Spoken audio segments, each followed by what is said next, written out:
Basically કાયદાનું પૂરું નામ real estate regulation and development act 2006. કાયદો 2016માં આવ્યો ત્યારે એમાં એક જોગવાઈ હતી કે કાયદો સેન્ટ્રલ ગવર્મેન્ટે બનાવ્યો, પણ દરેક સ્ટેટ વાઇઝ દરેક સ્ટેટ ગવર્મેન્ટને એમની ઓથોરિટી આપી દીધી કે તમે પોતપોતાના રૂલ્સ બનાવો. તો એમાં શું થયું, કાયદો આવ્યો ત્યારે એક હતો, પણ દરેક સ્ટેટે પોતપોતાની અવેલેબિલિટી મુજબ અને પોતપોતાની જરૂરિયાત મુજબ એને મોડિફાઈ કરી નાખ્યો. તો એવું થયું કે દરેક સ્ટેટ વાઇઝ આપણે જઈએ તો દરેક સ્ટેટ વાઇઝ આ કાયદો ચેન્જ થઈ ગયો. તો જે આપણી અન્ડરસ્ટેન્ડિંગ હશે એ આપણા ખાલી ગુજરાત પૂરતી રહેશે. કે કાયદો 1 મે 2017થી પૂરતી ઇફેક્ટિવ આવી ગયો. આ કાયદાની જર્ની છે. નેક્સ્ટ બેઝિકલી આ કાયદો આવવાનું રીઝન જે કાયદો લખે છે કે પર્પઝ ઓફ છે, પણ મારી અન્ડરસ્ટેન્ડિંગ પ્રમાણે અત્યાર સુધી રિયલ એસ્ટેટ સેક્ટરમાં કમ્પ્લીટલી આપણે કહી શકીએ કે અનરેગ્યુલાઇઝ સેક્ટર હતું. તો એના ફાયદા બી એ હતા કે જેમ આપણે ઈચ્છા હોય એમ કરી શકતા હતા, પણ સામેની સાઈડ એ હતું કે આનું ડેવલપમેન્ટ જે આટલા વર્ષોમાં થઈ શકતું હતું.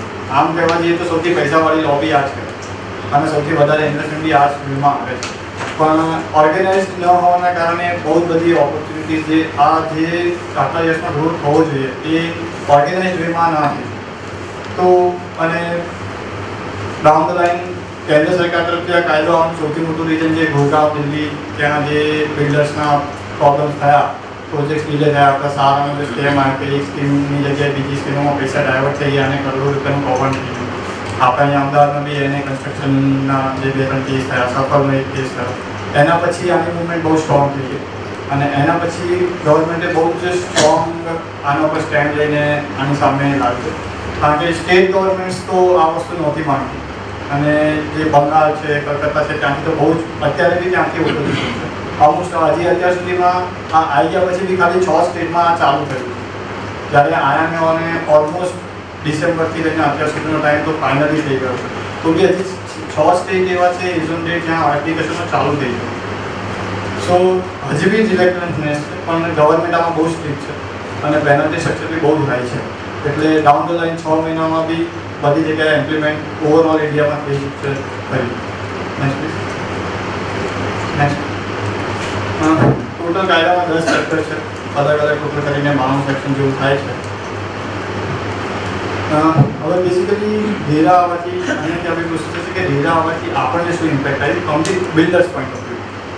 સો આ આખું સ્ટ્રક્ચર છે એમાં અત્યારે સુધી જે આપણે કામ કરતા હતા એ આપણે અહીંયા સુધી જ જતું હતું કે આપણે એએમસી, આપણે મ્યુનિસિપાલિટી લાગતો હોય, ઓર્ડર લાગતો કે જે બી લોકલ ઓથોરિટી લાગતી હોય ત્યાંથી આપણે આપણો પ્રોજેક્ટ પ્લાન પાસ કરાવી લઈએ, આપણું કામ કન્સ્ટ્રક્શન પતી જાય અને બીઓ લઈ લઈએ અને આપણો પ્રોજેક્ટ કમ્પ્લીટ થઈ જાય. એ ત્યાં સુધી જ આપણે ગવર્મેન્ટનું ઇન્ટરેક્શન રહેતું હતું. હવે આપણા માટે એડિશનલી એ વસ્તુ થઈ ગઈ કે અહીંયાથી આપણું બધું પાસ થઈ ગયું, બધું થઈ ગયું. એના પછી આપણે એડિશનલી એક રેરામાં આપણો દરેક પ્રોજેક્ટ રજિસ્ટર કરાવવો પડશે. એટલે આ કોઈ બિલ્ડરનું રજિસ્ટ્રેશન નથી, પ્રોજેક્ટનું રજિસ્ટ્રેશન છે. શું તો કે સાહેબ વર્ષમાં 3 પ્રોજેક્ટ અલગ અલગ કરે, 3 અલગ અલગ સ્કીમ મૂકે તો ત્રણે અલગ અલગ સ્કીમ રજિસ્ટર કરાવી. એટલે દરેક પ્રોજેક્ટ હા યા સો એટલે દરેક પ્રોજેક્ટનું રજિસ્ટ્રેશન છે. તો હવે આપણા માટે એવી એક એડિશનલ રિક્વાયરમેન્ટ થઈ ગઈ કે આપણે પ્રોજેક્ટ બી આપણે દરેક પ્રોજેક્ટ રેરામાં ટાઉન પ્લાનિંગમાં જે રીતે આપણે પ્લાન અપ્રૂવ કરાવીએ છીએ એ રીતે આપણે રેરામાં બી એનું એડિશનલ રજિસ્ટ્રેશન કરાવવું પડશે. હવે જે રજિસ્ટ્રેશનનો ટાઈમ છે એ એવું છે કે કન્સ્ટ્રક્શન કરવાથી તમારે રજિસ્ટ્રેશન કરાવવું જ પડે એ જરૂરી નથી. તમે કન્સ્ટ્રક્શન સ્ટાર્ટ કરી શકો પણ કોઈ બી એનું સેલિંગ, માર્કેટિંગ, એડવર્ટાઇઝમેન્ટ, બુકિંગ કંઈ બી કરતાં પહેલાં તમારો પ્રોજેક્ટ રેરા રજિસ્ટર હોવો જોઈએ. એટલે આપણે કન્સ્ટ્રક્શન ચાલુ કરી દીધું પણ આપણે બુકિંગ નથી લેતા, એડવર્ટાઇઝિંગ નથી લગાવતા, બોર્ડ નથી કરતા, પેમ્પલેટ નથી વેચતા, કંઈ નથી કરતા તો અને એ ટાઈમે આપણને કોઈ રેરા માટે કોઈ ફોર્સ ના કરે. એટલે કોઈ વોકિંગ આવી ગયું કે સાહેબ તમારું રજિસ્ટ્રેશન નથી તો વી હેવ અ સ્ટેન્ડર્ડ કે તમારી રિક્વાયરમેન્ટ એવું નથી કે કન્સ્ટ્રક્શન કરવાથી તમારે રેરામાં તમે આવી ગયા. તમારી રિક્વાયરમેન્ટ એ છે કોઈ બી હું માર્કેટિંગ, એડવર્ટાઇઝિંગ, બુકિંગ કંઈ બી કરું એના પહેલાં મારો પ્રોજેક્ટ રજિસ્ટર હોવો જોઈએ. કન્સ્ટ્રક્શનમાં તમારે કેવી રીતે પ્લાન પાસ આપણે પહેલાં કરાવવો પડે, પછી આપણી રજા ચિઠ્ઠી બધું લઈએ પછી આપણું ચાલુ. પણ રેરામાં તમારે રજિસ્ટ્રેશન કોઈ બી માર્કેટિંગ, એડવર્ટાઇઝિંગ, બુકિંગ જે બધું થાય એના પહેલાં કરવું પડશે.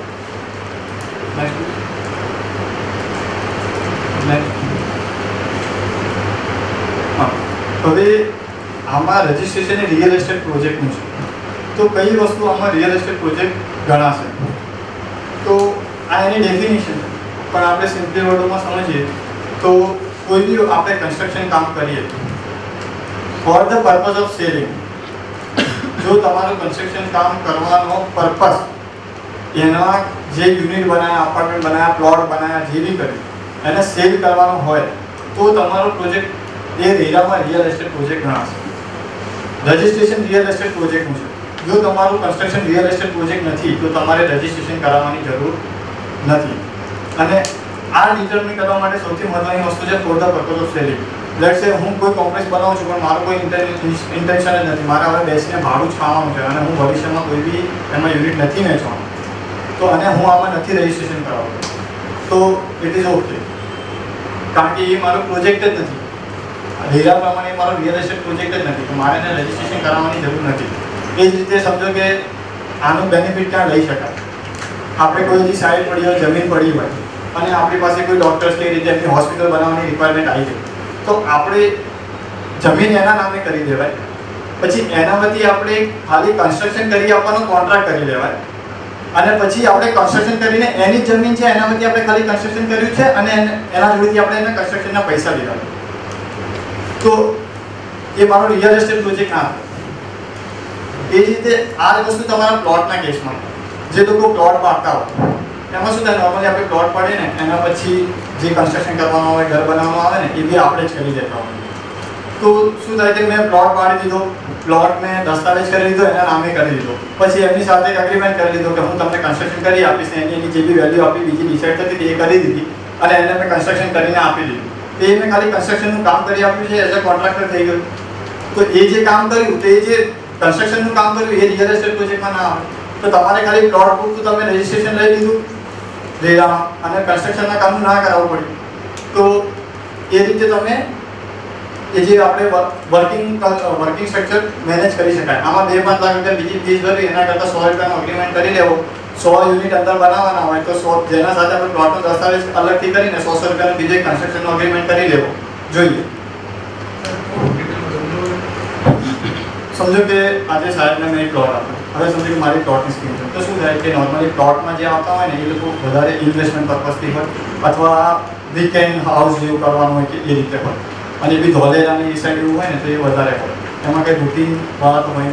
તો હવે સમજો કે હું શું થાય કે હું જ પ્લોટ પાડીને તમને આપું છું અને હું જ કન્સ્ટ્રક્શન બી કરીને આપીશ, તો શું થશે કે મારે પ્લોટ માટે અને તમારા જેટલા હું યુનિટ મેજરલી બધા કન્સ્ટ્રક્શન હું જ કરવાનો છું. તો એ જે હું કન્સ્ટ્રક્શન કરીશ એ બંને તરીકે, તો મારે તો આખું જે ફીસ લાગશે ને, ફીસ સ્ટ્રક્ચર કેવી રીતે છે, પ્લોટ ડેવલપમેન્ટ માટે અલગ છે, રેસિડેન્શિયલ પ્રોજેક્ટ માટે અલગ છે, કોમર્શિયલ માટે અલગ છે. હવે તમે પ્લોટ બી પાડ્યો પછી તમે રેસિડેન્શિયલ બી કરો છો તો તમારે તો રેસિડેન્શિયલની ફીસ ભરવી પડે, એ 5 રૂપિયા પર સ્ક્વેર મીટર અને પ્લોટની ફીસ 2 રૂપિયા પર સ્ક્વેર મીટર છે. અને તમારી સ્કીમ લેટ્સ સે તમારો લેન્ડ એરિયા જે છે એ 5000 સ્ક્વેર મીટરનો છે, તો 5000 ગુણ્યા 3 તમારે ફીસનો એટલો ફરક પડી જાય, પ્લસ તમારે જે રૂટીન કમ્પ્લાયન્સીસ કરવાના છે રેરામાં એ બી ના કરવા પડે. અને આપણે ખાલી 100 રૂપિયાનું અગ્રીમેન્ટ કર્યું તો આપણે એટલામાંથી આપણે બહાર, એ રીતે આનું પ્લાનિંગ કરીશું.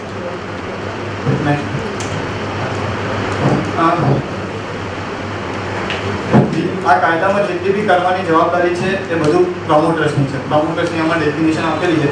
ટૂંકમાં જે માણસના નામમાં પ્રોજેક્ટની જમીન હોય, જે માણસ પ્રોજેક્ટ ડેવલપ કરી રહ્યો હોય અને જે માણસ પ્રોજેક્ટ સેલ કરવાનો હોય, સેલ એટલે એજન્ટ નહીં પણ જેના નામમાં બધા દસ્તાવેજ થવાના હોય કે જે એને આખું વેચવાનું હોય, એ ત્રણેય જણા અલગ અલગ હોય તો 3 જણા આમાં પ્રમોટર બનશે અને ત્રણેયની જવાબદારી બનશે.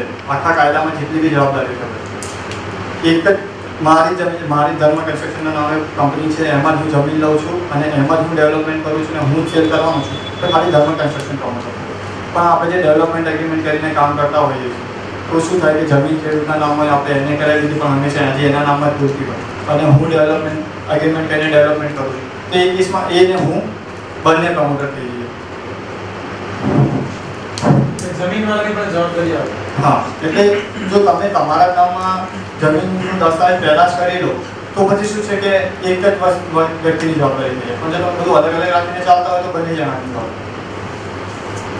હા, હવે રેરા 1/5/2017 રેરા આવ્યા પછી સુપર બિલ્ટર એ બધા કોન્સેપ્ટ જતા રહ્યા. કમ્પલસરીલી કાયદા પ્રમાણે તમારે કાર્પેટ એરિયા પ્રમાણે જ સેલ કરવાનું છે.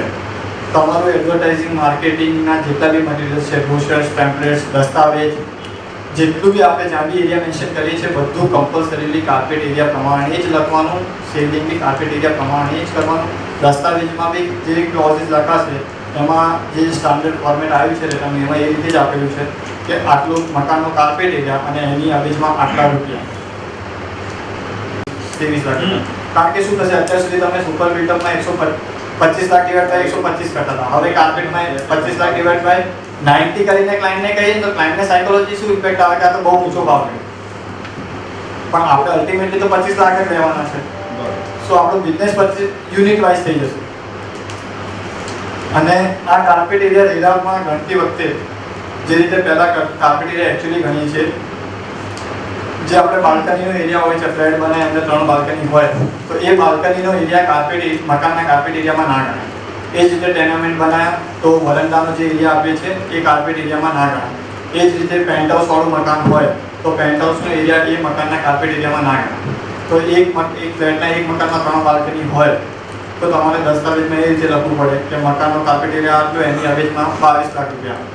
પહેલી બાલ્કની આટલી, એનો કાર્પેટ એરિયા આટલો, એની અવેજમાં આટલા રૂપિયા. એ બાયફર્કેશન કરીને ટોટલ 25 લાખ નીચે મેળવી દેવા.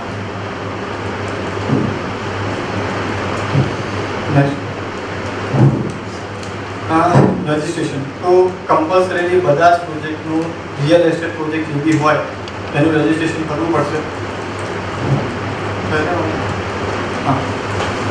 રેરામાં આ એક લિમિટ આપેલી છે. જો તમે આ લિમિટમાં ફોલ થતા હોય તો તમારે રેરામાં રજિસ્ટ્રેશન ના કરાવવું. જો તમારો લેન્ડ એરિયા છે, ટોટલ જે પ્લોટનો એરિયા છે એ 500 સ્ક્વેર મીટરથી ઓછો હોય, અથવા તમે જે ટોટલ યુનિટ્સ બનાવી રહ્યા છો એ ટોટલ યુનિટની સંખ્યા 8 કે એનાથી ઓછી હોય, એટલે 9 કે એનાથી વધારે, 8 થી વધારે ના હોય, એટલે 8 કે એનાથી ઓછી હોય તો તમારો પ્રોજેક્ટ રેરામાં રજિસ્ટર ના કરાવવો પડે. પણ આમાં પ્રોબ્લેમ એ છે કે અહીંયા વર્ડ યુઝ કર્યો છે ઓર, એટલે કાયદાને સમજવા જઈએ ને તેવું છે કે આ બેમાંથી એક બી તમે મેચ થઈ જાવ. સમજો કે અહીંયા મારો સ્ક્વેર મીટર એરિયા 600 છે પણ મારા યુનિટ 8 જ થાય છે તો કાયદા પ્રમાણે ના કરાવવું. પણ આ ક્વેરી જ્યારે ગુજરાત રેરામાં જે કમિટી મેમ્બર્સ છે એમની સામે રેઝ કરવામાં આવી હતી તો એમનું એવું સ્ટેન્ડ છે કે જો બેમાંથી એક બી આવે તો તમારે કરાવવું પડે.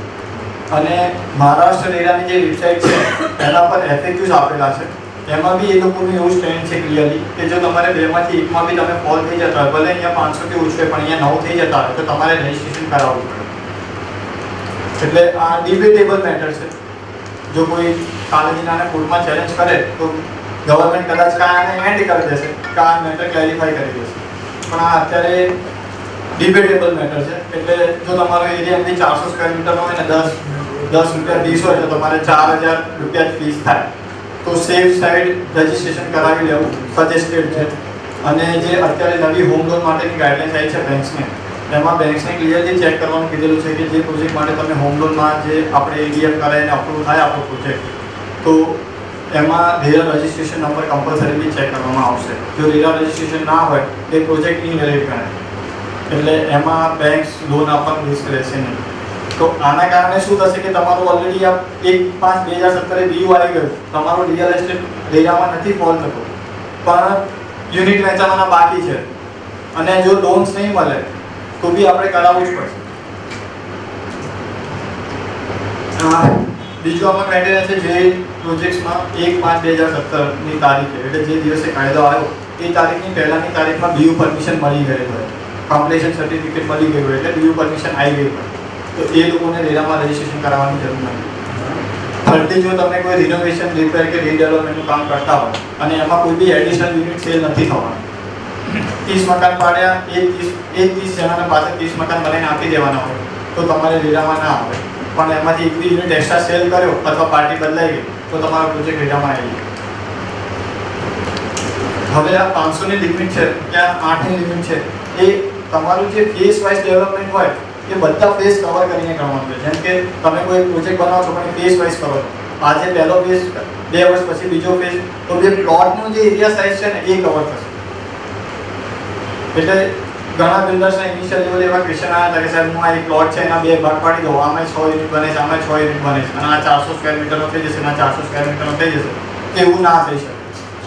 આખો ટોટલ તમારો લેઆઉટ પ્લાનનો જે એરિયા છે એમાં 500 સ્ક્વેર મીટરનું કન્સિડરેશન આવશે. એ જ રીતે જો તમે કોઈ પ્રોજેક્ટ ફેઝ વાઇઝ મેનરમાં ડેવલપ કરો છો તો જે પહેલો ફેઝ કર્યો એનું રેરામાં રજિસ્ટ્રેશન કરાવી લેવું પડશે. પછી જ્યારે સેકન્ડ કરીશું ત્યારે સેકન્ડનું રેરામાં રજિસ્ટ્રેશન કરાવી દેવું પડશે. એટલે દરેક ફેઝ વાઇઝ જે ડેવલપમેન્ટ છે દરેક ફેઝ વાઇઝ ડેવલપમેન્ટ અલગ પ્રોજેક્ટ ગણાશે. એટલે એમાં આપણને ફાયદો એ થાય કે જેટલા ફેઝનું ડેવલપમેન્ટ કરી રહ્યા હોય એટલાની ફીસ ભરવાની થાય.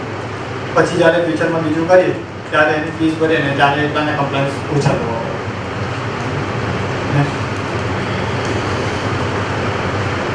આ નોર્મલી રજિસ્ટ્રેશનની પ્રોસેસ છે. આ normal basic list of document છે જે એ લોકો માંગે છે.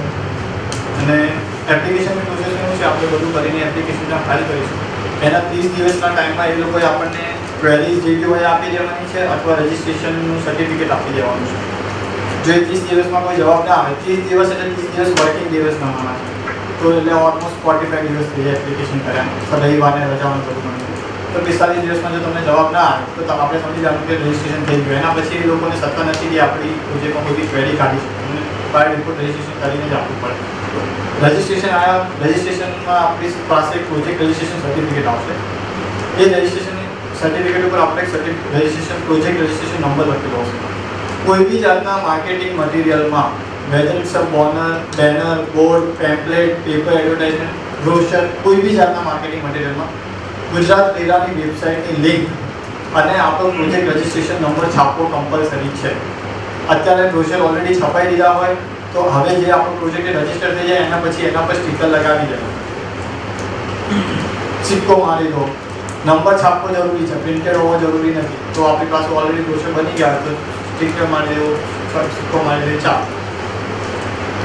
અને દરેક રજિસ્ટ્રેશન થઈ ગયા પછી દરેક 3 મહિને આપણા પ્રોજેક્ટની જે બી નવી ડિટેલ આવી, સમજો કે તમે 30 યુનિટ હતા તેમાંથી આ 3 મહિનામાં આપણા 5 યુનિટ વેચાયા તો એ ત્યાં અપડેટ કરી દેવાનું. એ જ રીતે બીજી કોઈ બી એનઓસી કોઈ બી બીજી આપણી ફાયર સેફ્ટીની કે એન્વાયરમેન્ટની કે કોઈ બી આવવાની બાકી હતી રજિસ્ટ્રેશન વખતે તો એ આવી ગઈ તો એની ત્યાં ઇન્ટિમેશન આપી જાય. એ રીતે કન્ટિન્યુઅસલી આની અપડેટ કરતા રહેવાની છે. જે વેબસાઇટ ઉપર આપણી ડિટેલ્સ છે એને આપણે કન્ટિન્યુઅસલી અપડેટ કરતા રહેવાની છે. આ રજિસ્ટ્રેશનનું ફી સ્ટ્રક્ચર છે. જો આપણો એરિયા ઓફ ડેવલપમેન્ટ 1000 રૂપિયાથી 1000 સ્ક્વેર મીટરથી ઓછો હોય અને 1000 સ્ક્વેર મીટરથી વધારે હોય, જો ખાલી રેસિડેન્શિયલ પ્રોજેક્ટ હોય તો 5 રૂપિયા પર સ્ક્વેર મીટર, 10 રૂપિયા પર સ્ક્વેર મીટર, મેક્સિમમ 5 લાખ રૂપિયા. જો કોમર્શિયલ રેસિડેન્શિયલ બંને હોય તો 10 રૂપિયા, 15 રૂપિયા અને 7 લાખ મેક્સિમમ. જો તમારો કોમર્શિયલ પ્રોજેક્ટ હોય તો 20 રૂપિયા, 25 રૂપિયા અને 10 લાખ મેક્સિમમ. અને પ્લોટ ડેવલપમેન્ટ હોય તો 5 રૂપિયા પર સ્ક્વેર મીટર, એમાં મેક્સિમમ 2 લાખ. આ ગવર્મેન્ટની રજિસ્ટ્રેશન ફીસનું સ્ટ્રક્ચર છે.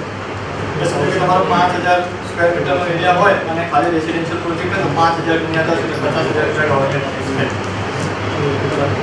What is this last step?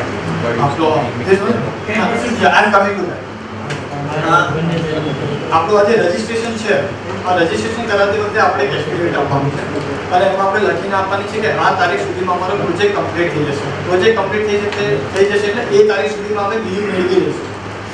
તો એ તારીખ સુધી આપણું રજિસ્ટ્રેશન વેલિડ છે. તમને 31/3/2022 લખીને આપી છે, 31/3/2022 સુધી તમારું આ રેરાનું રજિસ્ટ્રેશન વેલિડ છે. 1/4/2022 તમારું રેરાનું રજિસ્ટ્રેશન ઇનવેલિડ છે, ત્યાર સુધીમાં પતી જશે. આજે તમે આ તારીખ લખીને આપશો બાકી હોય બનાવવાના તો પણ સાહેબ તમારું બીયુ તમારો બન્યા પછી ના આવે, બની ના ગયા હોય કોઈ પણ સંજોગોમાં ડિલે થયો પ્રોજેક્ટ તો બંગલાની સ્કીમ હોય કે જેટલા બંગલા તૈયાર થયા હોય એનું બીજું આવ્યું બાકી વેચાયા વગરના બાકી હોય એટલે એનું શું થાય?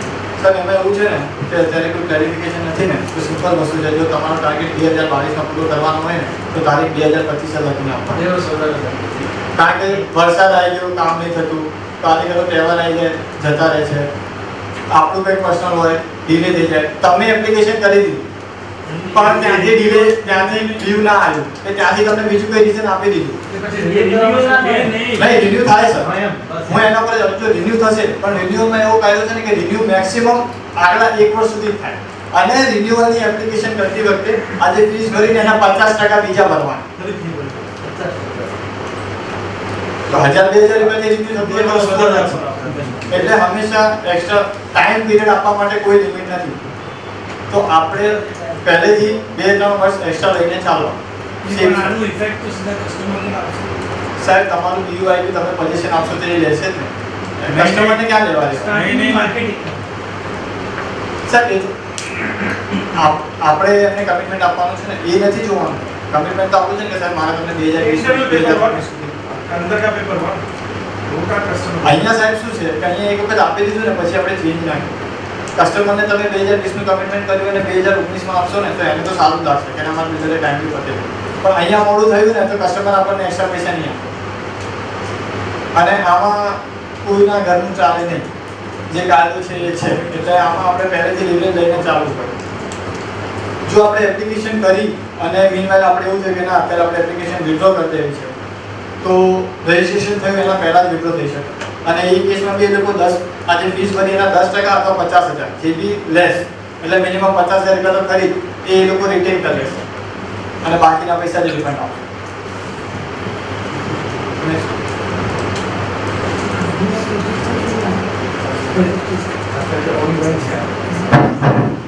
હવે આ તો થઈ નવા પ્રોજેક્ટમાં.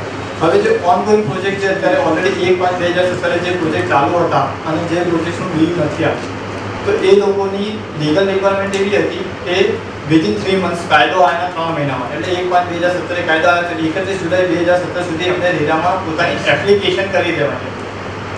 રેરામાં રજિસ્ટ્રેશન માટે એપ્લિકેશન કરી દેવાની. પણ વેબસાઇટ 10 જુલાઈ 2017 થી લાઈવ થઈ. ઓથોરિટી જૂન મહિનામાં બની. એટલે રેરા ઓથોરિટીએ ગુજરાત ગવર્મેન્ટને લેટર લખ્યો હતો અર્બન ડેવલપમેન્ટ ડિપાર્ટમેન્ટને કે આમાં એક્સટેન્શન આપવું જોઈએ પણ ગવર્મેન્ટે ઓફિશિયલ કોઈ નોટિફિકેશન આપ્યું નથી. તો અત્યારે રેરાના જે ચેરમેન છે મંજુલા સુબ્રમણ્યમ મેડમ આઈએએસ એમની એવું સ્ટેટમેન્ટ છે કે અમે ઓનગોઈંગ પ્રોજેક્ટનું રજિસ્ટ્રેશન લઈશું વિધાઉટ પેનલ્ટી. પણ એમણે ઓપન સ્ટેટમેન્ટ આપેલું છે કોઈ તારીખ નથી આપી કે હું 1 મહિના સુધી લઈશ 2 મહિના સુધી લઈશ. અને ગુજરાતમાં 75,000 પ્રોજેક્ટ 1/2017 ચાલુ હતા. એમાં 31 જુલાઈ 2017 ના ડે એન્ડ સુધીમાં 703 એપ્લિકેશન રેરા રજિસ્ટ્રેશન માટે આવી છે. એમાંથી 26 પ્રોજેક્ટની એપ્લિકેશન જ કમ્પ્લીટ આવી છે. બાકી બધામાં કંઈક ને કંઈક ક્વેરીઝ હતી. આ રેરાનો ડેટા છે. એટલે એક્સપેક્ટેશન એવી છે કે 2 મહિના જે આગળ આપણને નહોતા મળ્યા મે લાગુ થયું હતું મે અને જૂનમાં આપણને પીરિયડ નહોતો મળ્યો તો હજી 2 મહિના સુધી ડિપાર્ટમેન્ટ વિધાઉટ પેનલ્ટી એપ્લિકેશન્સ લેશે એવું અત્યારે અઝમ્પશન છે.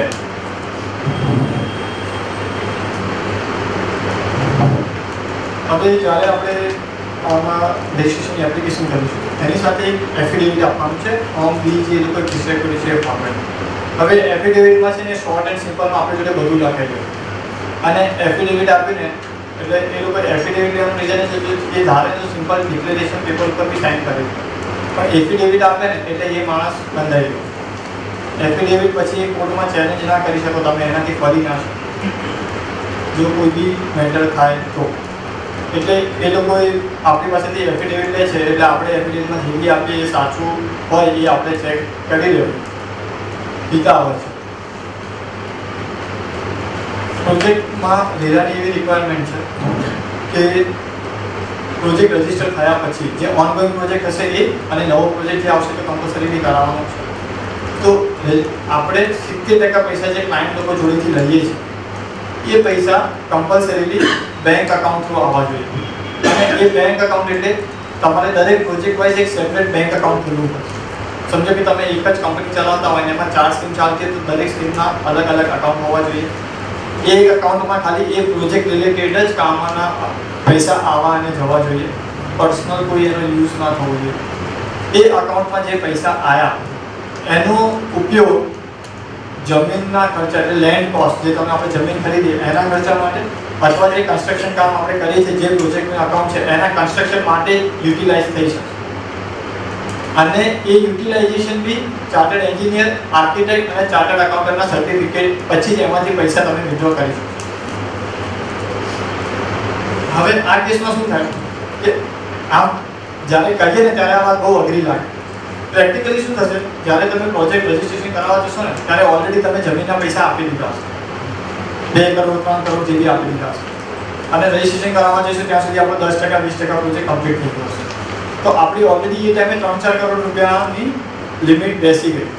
હવે જ્યારે જેવું રજિસ્ટ્રેશન થયું ત્યારે એક એન્જિનિયર આર્કિટેક્ટને CA નું જે સર્ટિફિકેટ આવશે એમાં લખેલું હશે કે આપણો પ્રોજેક્ટ 20% પત્યો છે જેની કોસ્ટ આટલી થાય છે, જમીનનો ખર્ચો આપણે કરી લીધો છે જેની કોસ્ટ આટલી થાય છે.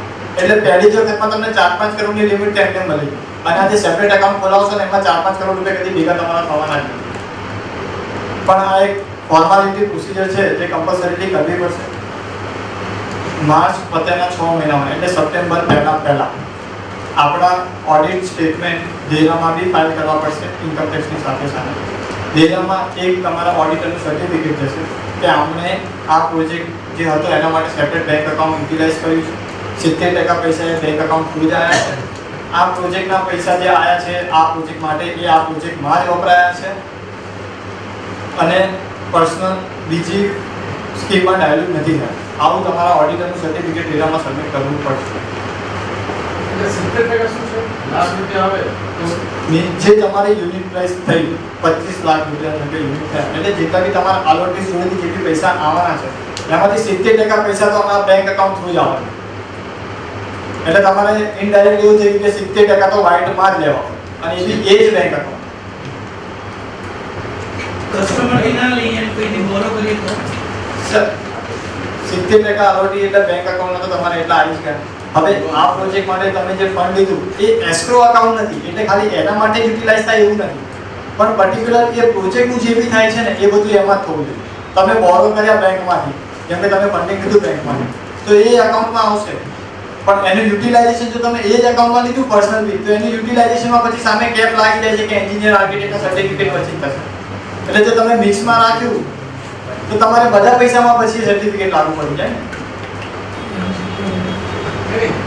કોઈ 10 લાખ આપે, કસ્ટમર 10 લાખ આપે, આજ ખાતામાં નાખવાનું 10 લાખ રૂપિયા. 70%ની કેપ અહીંયા ક્યાં? તમારે 25 લાખનું યુનિટ વેચ્યું એના 70% ગણી લો, એટલા પૈસા તો તમારે વાઇટમાં જ બેંક એકાઉન્ટમાં લેવાના. Okay simple understanding. White colour આવે જ નહીં ને. સર વાઇટના ચેકમાં આપશે ને એમ નહીં, એમાં જે 100% અમાઉન્ટ છે ને તમારી 100% એ તમે યુનિટનો 20 લાખનો દસ્તાવેજ કરો બરાબર, તો એમાં 30% અમાઉન્ટ છે ને એ તમને લેન્ડ પેડે મળી જાય છે અને જે 70% અમાઉન્ટ જે છે તમારી એમાં તમારું કન્સ્ટ્રક્શન કેટલું થયું છે. માની લો મારો પ્રોજેક્ટ 50% પહોંચ્યો હોય તો મારા 70% 20 લાખમાં યુનિટ વેચ્યું તો 6 લાખ રૂપિયા તો લેન્ડના મને મળી જવાના બરાબર. બાકીના જે પૈસા છે તેના 50% તો મને મળી જ જશે, બાકીના 50% એસ્ક્રોમાં જશે, એ આના સર્ટિફાઈડ જે ઓથોરિટી છે એના થ્રુ ઇસ્યુ થશે. અને 30% બીજે ક્યાંક વાપરી શકાય, બીજે ઇન્વેસ્ટ થઈ શકે. એ થઈ શકે. હા. મિનિમમ 70% તમારા એ બેંક એકાઉન્ટ થ્રુ રૂટ થઈને આવવા જોઈએ. ના, ના, એવું નથી. 100% માંથી 70% પ્રોજેક્ટમાં જ વપરાવા જોઈએ અને બાકીના હા sir, 70% amount to be realized from the allotee shall be deposited in that bank account. આ જે એક્ટમાં લાઈન લખેલી છે ને એનું ટ્રાન્સલેશન એ થાય કે 70% પૈસા જે તમારા ક્લાયન્ટ જોડેથી આવવાના છે યુનિટ વેચવા માટે એ 70% એ બેંક એકાઉન્ટ થ્રુ આવવા જોઈએ. હવે તમારે એને બેંક એકાઉન્ટ થ્રુ રૂટ કરવાના હોય અને તમે ક્લાયન્ટમાંથી લીધા છે તો ક્લાયન્ટના એકાઉન્ટમાંથી તમારા એકાઉન્ટમાં આવવા જોઈએ. ગોલ્ડ ફરીને તો તમે લાવી ના શકો, તો એનો મતલબ શું થયો? અને એમાં તો પ્રોજેક્ટના એકાઉન્ટે તમે specify ના, ના, એવું નથી. સાહેબ જો તમારે 30% તો ઠીક કરવું એક્ઝામ્પલ આપો કે 25 લાખનો કોઈ ફ્લેટ છે, 20 લાખ એક કસ્ટમર 10 લાખ આપે છે તો આનું શું કરવાનું?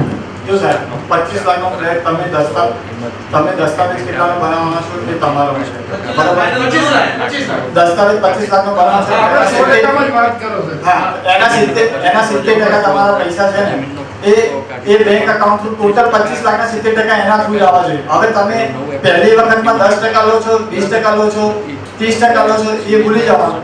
તમારે યુનિટ વેચાયું એના જ્યારે યુનિટ વેચાઈ ગયું ને ત્યારે કેલ્ક્યુલેશન બેસાડો તો 70% બેંક એકાઉન્ટ થ્રુ આવવા જોઈએ. પૂરેપૂરા પૈસા ઈ કઈ રીતે આવે છે?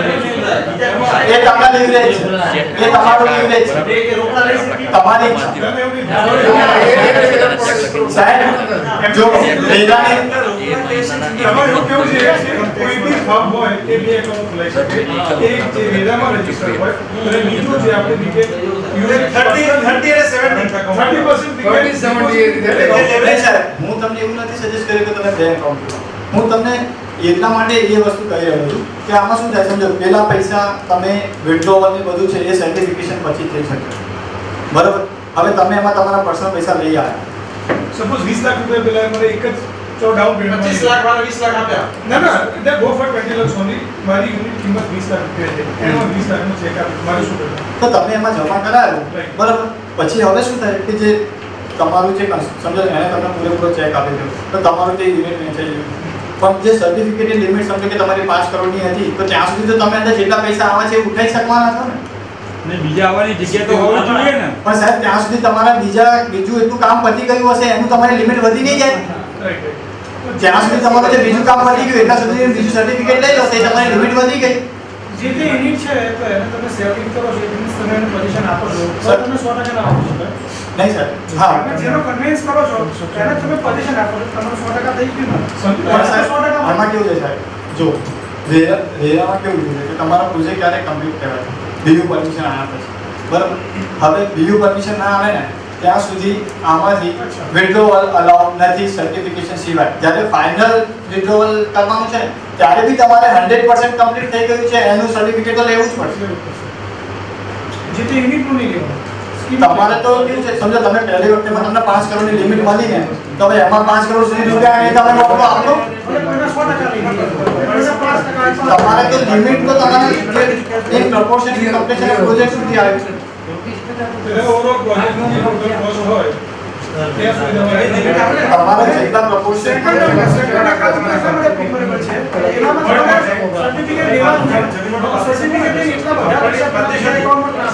આજે તમારી લિમિટ લેટ છે તમારી અત્યારે 1 કરોડની લિમિટ રહેશે. એક એક્ઝામ્પલ આપી દો. હા, જો આપણું જ્યારે રેરામાં રજીસ્ટ્રેશન કરાયું એના પછી તમારી લિમિટ 1 કરોડ રૂપિયા સુધીની રહેશે.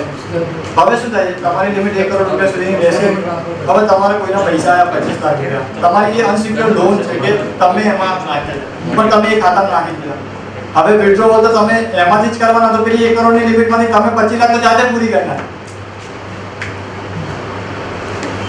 મેરા કન્ફ્યુઝન શું છે, સપોઝ તમે એક એક્ઝામ્પલ ઉભો કરો. તમે એક સ્કીમમાં 50 યુનિટ છે, હા, દરેક યુનિટની કિંમત 20 લાખ રૂપિયા છે એટલે કેટલા થયા? 10 કરોડ રૂપિયા થયા. હવે 10 કરોડ રૂપિયાનું કામ ચાલુ થયું, 20% પૂરું થયું અને તમારું ફંડ આવી ગયું 5 કરોડ રૂપિયા, તો કઈ રીતે મેળવી શકો? એ તો પછી સર તમે ઇન પ્રપોર્શન ટુમાં જ 20% સુધીમાં જ કાઢવાના છો. હા, તો પછી ઉપરનું રકમ આપણે બીજા એકાઉન્ટમાં લઈ શકીએ. મારું કહેવું એવું છે બીજું એકાઉન્ટ થોડો પ્રિફરેબલ છે એના માટે. હા, એટલે મેં તો તમને એ જ સજેસ્ટ કર્યું ને. મેં તમને શું સજેસ્ટ સર કર્યું? તમને ના પડી એટલે એકચ્યુઅલી તમે બેંકમાં એકાઉન્ટ ખોલો છો ને, માનો કે તમારું સાઈડ છે આકાર કન્સ્ટ્રક્શન, તો આકાર કન્સ્ટ્રક્શનના બેંક જ બે એકાઉન્ટ ખોલશે.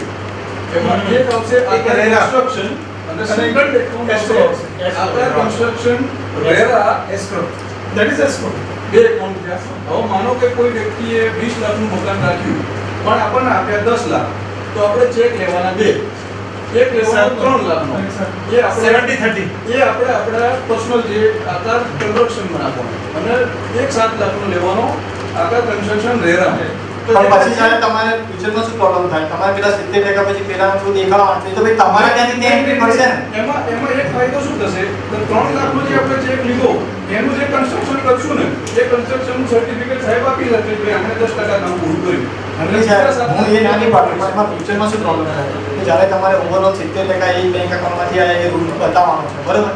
હવે તમે અત્યારે તમારા ખાતામાં નાખી દીધા, પછી તમે ક્લાયન્ટને એવું તો જોઈ કહેશો કે હું તમને પાછા આપું, તમે મને તમારામાંથી પહેલામાં આપો. ને એટલે કે 20માંથી 10 જ આયા, બીજા 10 ઊભા જ છે, એ સીધા આપણે હા, એ તમે ઇનિશિયલીથી કેલ્ક્યુલેશન બેસાડશો, that is a good thing. એમ. હા, પણ પછી તમે બીજા આપણા 10 ઊભા જ છે, એ ઓન દસ્તાવેજના ટાઈમે આપણે પહેલાથી અને એ તો સાહેબ એમને એડવાઇઝેબલ છે. તમારી પણ એ તમે ઉભા થયો એટલે એ વાત ખરેખર એની ઉદાહરણ સાચી છે. એ ઉભા થયો એટલે ઉપર 30% રકમ આપણે બીજા ખાતામાં ભરી શકીએ, એ વાપરી શકીએ. આનું શું છે? આનું એવું કેવું છે, આનું સિંગલ એકાઉન્ટમાં એવું કેવું છે કે તમે એક જ એકાઉન્ટ પર રિસીવ કરો 70% સુધી નથી વાપરો એનાથી એમને એવું નથી કે બિલ્ડરો ઘણી વાર ડેવલપમેન્ટનો પૈસા લઈ લેતા હોય છે અને આ બધું થતું એટલે અમે બીજા એકાઉન્ટમાં વિચારીએ બીજું કોઈ કરવાનું નથી. એકાઉન્ટ ઓલરેડી ખુલ્લું જ છે. આપણે રજૂ કરી રાખવાનું છે.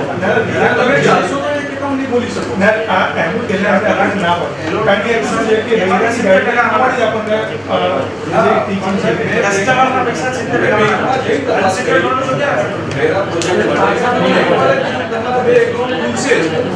એક એકાઉન્ટ પર્ટિક્યુલર છે એના એકાઉન્ટ રેરા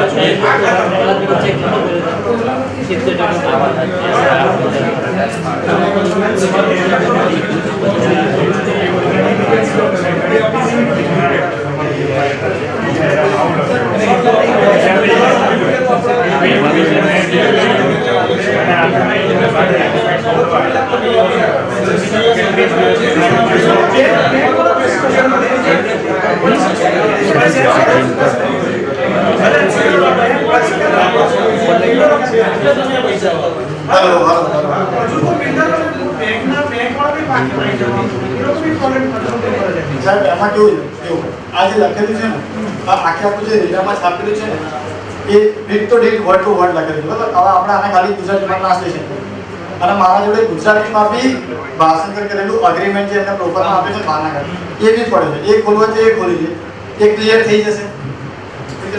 આમાં શું લખ્યું છે 70% of the amount realise for the real estate project from the allottees. Allottees એટલે તમે જેને યુનિટ વેચ્યું છે 70% પૈસા જે એવા જે અલોટીસ જોડેથી તમારા આયા ફ્રોમ ટાઈમ ટુ ટાઈમ એટલે જે ટાઈમે તમારા પૈસા આયા shall be deposited in a separate account to be maintained in a scheduled bank to cover the cost of construction and the land cost and shall be used only for that purpose.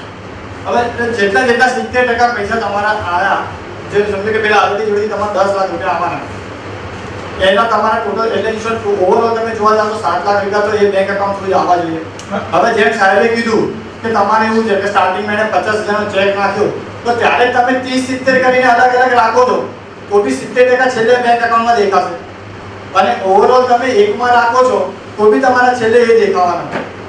મેં એમનું એવું કેવું છે કે 3 લાખ જે અમારા બીજા એકાઉન્ટમાં હોય ને that we can use it for our own purpose. આમાં તો compulsory તમારે એમાં વાપરવો પડે. આ તમારી પાસે મેં તમને કીધું કે અમારે બીજું તો તમારે કોઈ લિમિટ કે જો તમે એના માટે જ કરી શકશો. મેં તમને કીધું તો તમારે લિમિટ ના હિટ થાય ને તમે બીજામાં બી તમારું પર્સનલ જે ખોલાયેલું હોય એટલે તમે બીજું ખોલાવો કે તો માનો હું તો કહું છું મેં તો પહેલા કીધું કે તમારે એમને કીધું તો તમે 25 લાખ કાઢે એટલે પેલી 1 કરોડની લિમિટ હોય અને તમે પર્સનલ પૈસા બી એમાં બી નાખેલા હોય તો પેલી લિમિટ તમારી યુટિલાઇઝ થઈ જાય. એ જો ગ્રાહકના 70% ખાતામાં આવવું જોઈએ એટલે અને ઉપાડવા માટે તમારે restriction છે. ફક્ત જમીન અને બાંધકામ માટે. અને પેલા જે 30% છે તે હું મારા નવા પ્રોજેક્ટ માટે વાપરી શકું. એમાં બધી અને સ્ટાન્ડર્ડ પ્રોસેસ જેમ સાહેબે કીધું એ રીતે ફોલો કરાય કે જેટલા બી સમજો કે તમારે 25 લાખમાં રિઝલ્ટ વેચાયું હોય તેના જેમ પૈસા આવતા હોય 30-70 મેન્ટેન કર્યા કરે.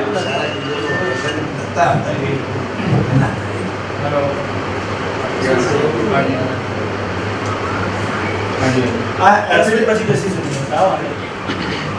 બીજા અમે એવી રિક્વાયરમેન્ટ છે કે 10% થી વધારે એડવાન્સ અમાઉન્ટ લેતા પહેલા તમારે રજિસ્ટર્ડ બાના કર કરવું પડશે. યુનિટ 25 લાખમાં વેચાય તો 2.5 લાખ રૂપિયાથી વધારે એડવાન્સ અમાઉન્ટ લઈએ એટલે આપણે રજિસ્ટર્ડ બાના કર કરી દેવાના.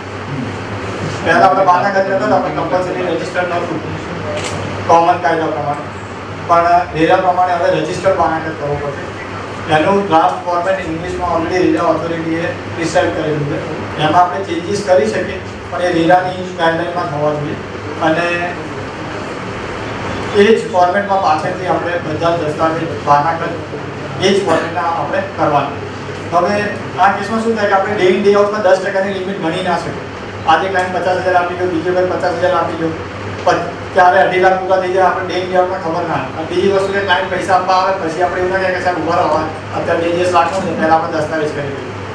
એટલે હિતાવય એ રહે કે પહેલી વખત જ્યારે આપણે નક્કી થાય ત્યારે જ આપણે રજિસ્ટર બાનાખત કરી દીધો હોય અને બાનાખતમાં એવું લખેલું હોય કે જો તમે પાછળથી કેન્સલ કરાવશો તો આજે સ્ટેમ્પ ડ્યુટીના પૈસા છે અને કેન્સલેશનના ચાર્જીસ એ તમારે ભરવાના.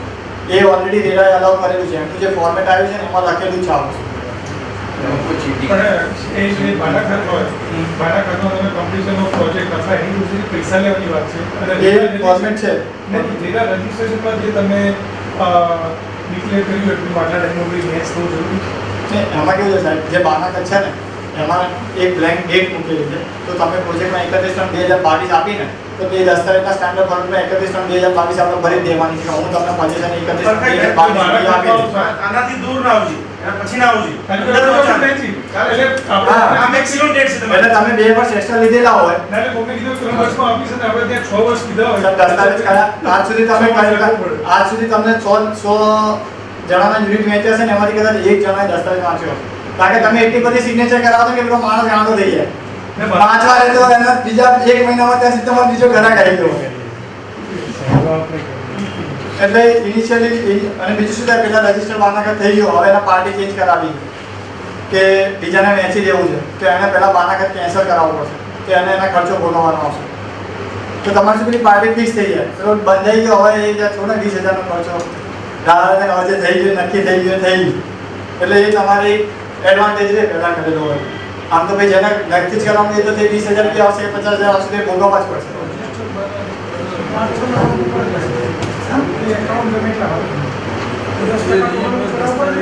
એ તો તમારી જે દસ્તાવેજની કિંમત થઈ છે તમે ઓન પેપર દેખાડો યુનિટના 10% ટોટલ અમાઉન્ટના 10%. તમે ભલે 2-3 એકાઉન્ટમાં લીધા, કાં એને અનસિક્યોર્ડ લોનમાં લઈ જાઓ તો ના પણ એ તો સર્ટિફિકેટ પાછી પછી એન્ટ્રી કરી દીધી તમારી પછી કાઢવા પૈસા પાછી વાપરો. આપણે કોઈના કરોડ છે બેંક લીધા હોય તો બુકિંગ કરતો હતો અને બીજી કેન્સલ બેંક પાછા આપણને રોકડી દીધી આપણે એમાં નહીં.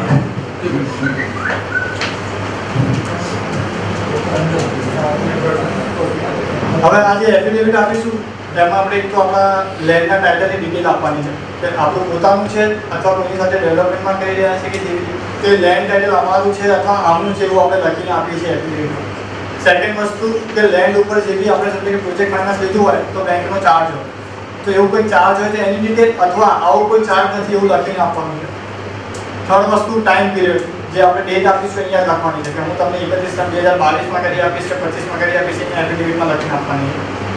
70% અમાઉન્ટવાળી જે આપણી વાત થઈ, આમાં તમારે જેટલું પ્રોજેક્ટ જેટલા પર્સન્ટેજ કમ્પ્લીટ થયો જે સીએ સર્ટિફિકેટ આર્કિટેક્ટ સર્ટિફિકેટ છે બધાના ફોર્મેટ આવ્યા છે એ લખીને આપવાનું છે કે આમનું 30% કામ પૂરું થયું છે. તો તમે જેટલી તમારી આ વખતે તમારી પ્રોજેક્ટની કોસ્ટ આપવાની છે તો એના 30% સુધી આપણે વિડ્રો કરીએ છીએ એ પ્રપોર્શન એ રીતે મેચ કરશે. આપણે ઓડિટ 6 મહિનામાં જે આપણી વાત થઈ રીતે કરાવી દેવાના છે એ અમે કરાવી લઈશું એવું બી અહીંયા લખીને આપ્યું છે. બીજી વસ્તુ કે જે બી બાકીની એનઓસી અપ્રુવલ્સ કોઈ ગવર્મેન્ટ ક્લિયરન્સ આપણે લેવાનું બાકી છે તો એ અમે પ્રોજેક્ટ હેન્ડ ઓવર કરતાં પહેલાં લઈ લઈશું એવી આપણે બાંહેધરી આપીએ છીએ. અને બીજા જેવું બી ડોક્યુમેન્ટ્સ કે ડિટેલ્સ આગળ જતાં કોઈ બી ઓથોરિટી કે ડેટા માંગશે તો અમે આપીશું. આટલી વસ્તુ આપણે એ લોકોને લખીને આપીએ છીએ. એટલે જે ટાઇટલ ક્લિયર નહોતા કે પાછળથી ટાઇટલમાં પ્રોબ્લેમ્સ નીકળતા હતા કે એ બધું થાય તો હવે આમાં બહુ ઊંચી પેનલ્ટી થાય.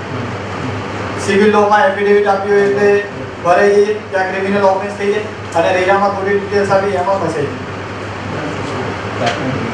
અને એમ બી જ્યારે પ્રોજેક્ટ સબમિટ કરીએ છીએ ત્યારે એડવોકેટનો ટાઇટલ રિપોર્ટ સાથે આપવાનો હોય.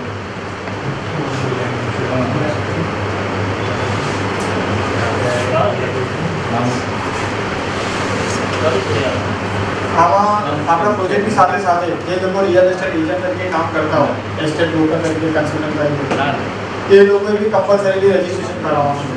હવે આમાં બે રીતે છે કે જો તમારું પ્રોજેક્ટ રેરા રજિસ્ટર્ડ ના હોય તો બ્રોકર એ પ્રોજેક્ટનું સેલ ના કરી શકે.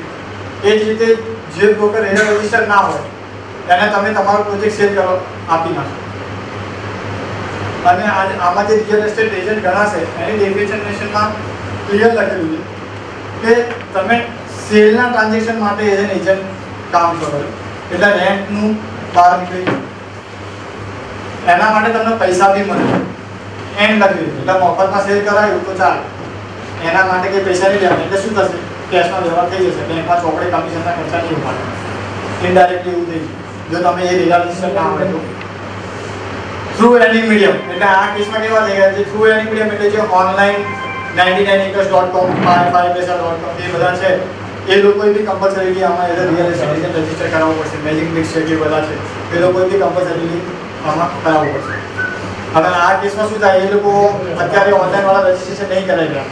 એ લોકો એવું કહે કે અમારા ત્યાં ફ્રી લિસ્ટિંગ છે તો પ્રમોટર જાતે પોતાનો પ્રોજેક્ટ મૂકે છે અને જે બાયર એ જાતે કોન્ટેક્ટ કરી લે છે અને એના માટે અમને કોઈ ફીસ નથી મળતી. તો અમે અહીંયા પૈસા નહીં લઈ રહ્યા એટલા માટે અમે આમાં રિયલ એસ્ટેટ એજન્ટ ના ગણાય. પણ ઇનસાઇડ બિહાઇન્ડ ધ બાર શું ચાલે છે કે એ લોકો છે ને અમુક જો તમે પૈસા આપો ને તો પ્રીમિયમ લિસ્ટિંગ કરે છે. એટલે સમજો કે કોઈએ સાણંદમાં પ્રોપર્ટી સર્ચ કરી તો એમાં તમારો પ્રોજેક્ટ દેખાય, બીજા કોઈનો દેખાય નહીં. અને એના માટે એ લોકો પૈસા લે. પણ એ લોકો એને છે ને આની કમિશનની ફીસ નથી ગણતા, સેલનું કમિશન ના દેખાડે. સબસ્ક્રિપ્શન ફીસ કે રીતે એને ચોપડામાં ફેરવી. એટલે ઘણી વખત એવી ક્વેરી આવે કે ઓનલાઈનમાં પહેલાં કરે છે પણ એમને નથી થયું, પણ એ ચોપડા ફેરવી દીધા હોય. આની ડેફિનેશનમાં ફોલ ના થયા એટલા માટે ના કરાવતા. તો એ લોકો જે એજન્ટ તરીકે કામ કરે છે એ લોકોથી કમ્પલસરીલી આમાં રજિસ્ટ્રેશન કરાવવાનું છે. એ લોકોએ પોતાના ચોપડા મેન્ટેન કરવાના છે. પછી ખોટી ટ્રેડ પ્રેક્ટિસમાં નહીં ઇન્વોલ્વ થવાનું. જે વસ્તુ પ્રમોટરે ના કીધી એ કહી દે અને પછી યુનિટ વેચાય છે એમાં પ્રમોટરને બી પ્રોબ્લેમ છે. ક્લાયન્ટને તો ઓનલાઈન જ કમ્પ્લેન કરવાની છે. એ તો કહી દે છે સાહેબ અહીંયા ગાર્ડન કીધું હતું અને નથી. અને એજન્ટમાં શું થાય કે હું ડાયરેક્ટ પ્રમોટરને પૂછીશ તો મને તો મકાન આપણે અપાય ને આપણે તો પાકું જ છે ને, બંનેનું નામ લખી દઉં. અને ઇન્ડિયામાં કાયદો એવું છે કે મેં કીધું કે સાહેબ ખોટા છે તો સાહેબે પ્રૂવ કરવાનું છે કે એ સાચા છે, મારા પ્રૂવ નહીં કરવાનું કે એ ખોટા છે. એટલે એક વાર ધક્કો ખાવા તો જવું જ પડે છે.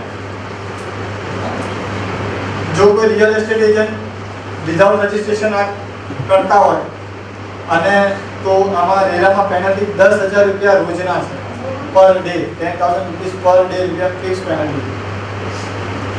અને આની રજિસ્ટ્રેશનની ફીસ નેક્સ્ટ ઇન્ડિવિજ્યુઅલ હોય, ઇન્ડિવિજ્યુઅલ નામમાં તમે એજન્ટમાં રજિસ્ટ્રેશન કરો તો 10,000 રૂપિયાની રજિસ્ટ્રેશનની ફીસ. અને ઇન્ડિવિજ્યુઅલ સિવાય હોય, પ્રાઇવેટ લિમિટેડ હોય, ભાગીદારી પીડીઓપી અને એમના એસ્ટેટ બ્રોકર તરીકે કરતા હોય તો એમાં ગવર્મેન્ટની ફીસ 50,000 રૂપિયા. આ રજિસ્ટ્રેશન એજન્ટનું રજિસ્ટ્રેશન છે. એટલે એ એક વખત રજિસ્ટ્રેશન થઈને ભલે 5 પ્રોજેક્ટમાં કામ કરે, ધેટ ઇઝ ઓકે. કોઈ બિલ્ડર હોય અને કમિશન ચોપડા બતાવે એજન્ટ તરીકે પાછું રજિસ્ટ્રેશન નહીં તો ના આપી શકે. ના, તમે ચોપડે કમિશનની ઇન્કમ અને આ ઇન્કમ એ હવે કાં તો પછી એમને એજન્ટ તરીકે રજીસ્ટર કરે.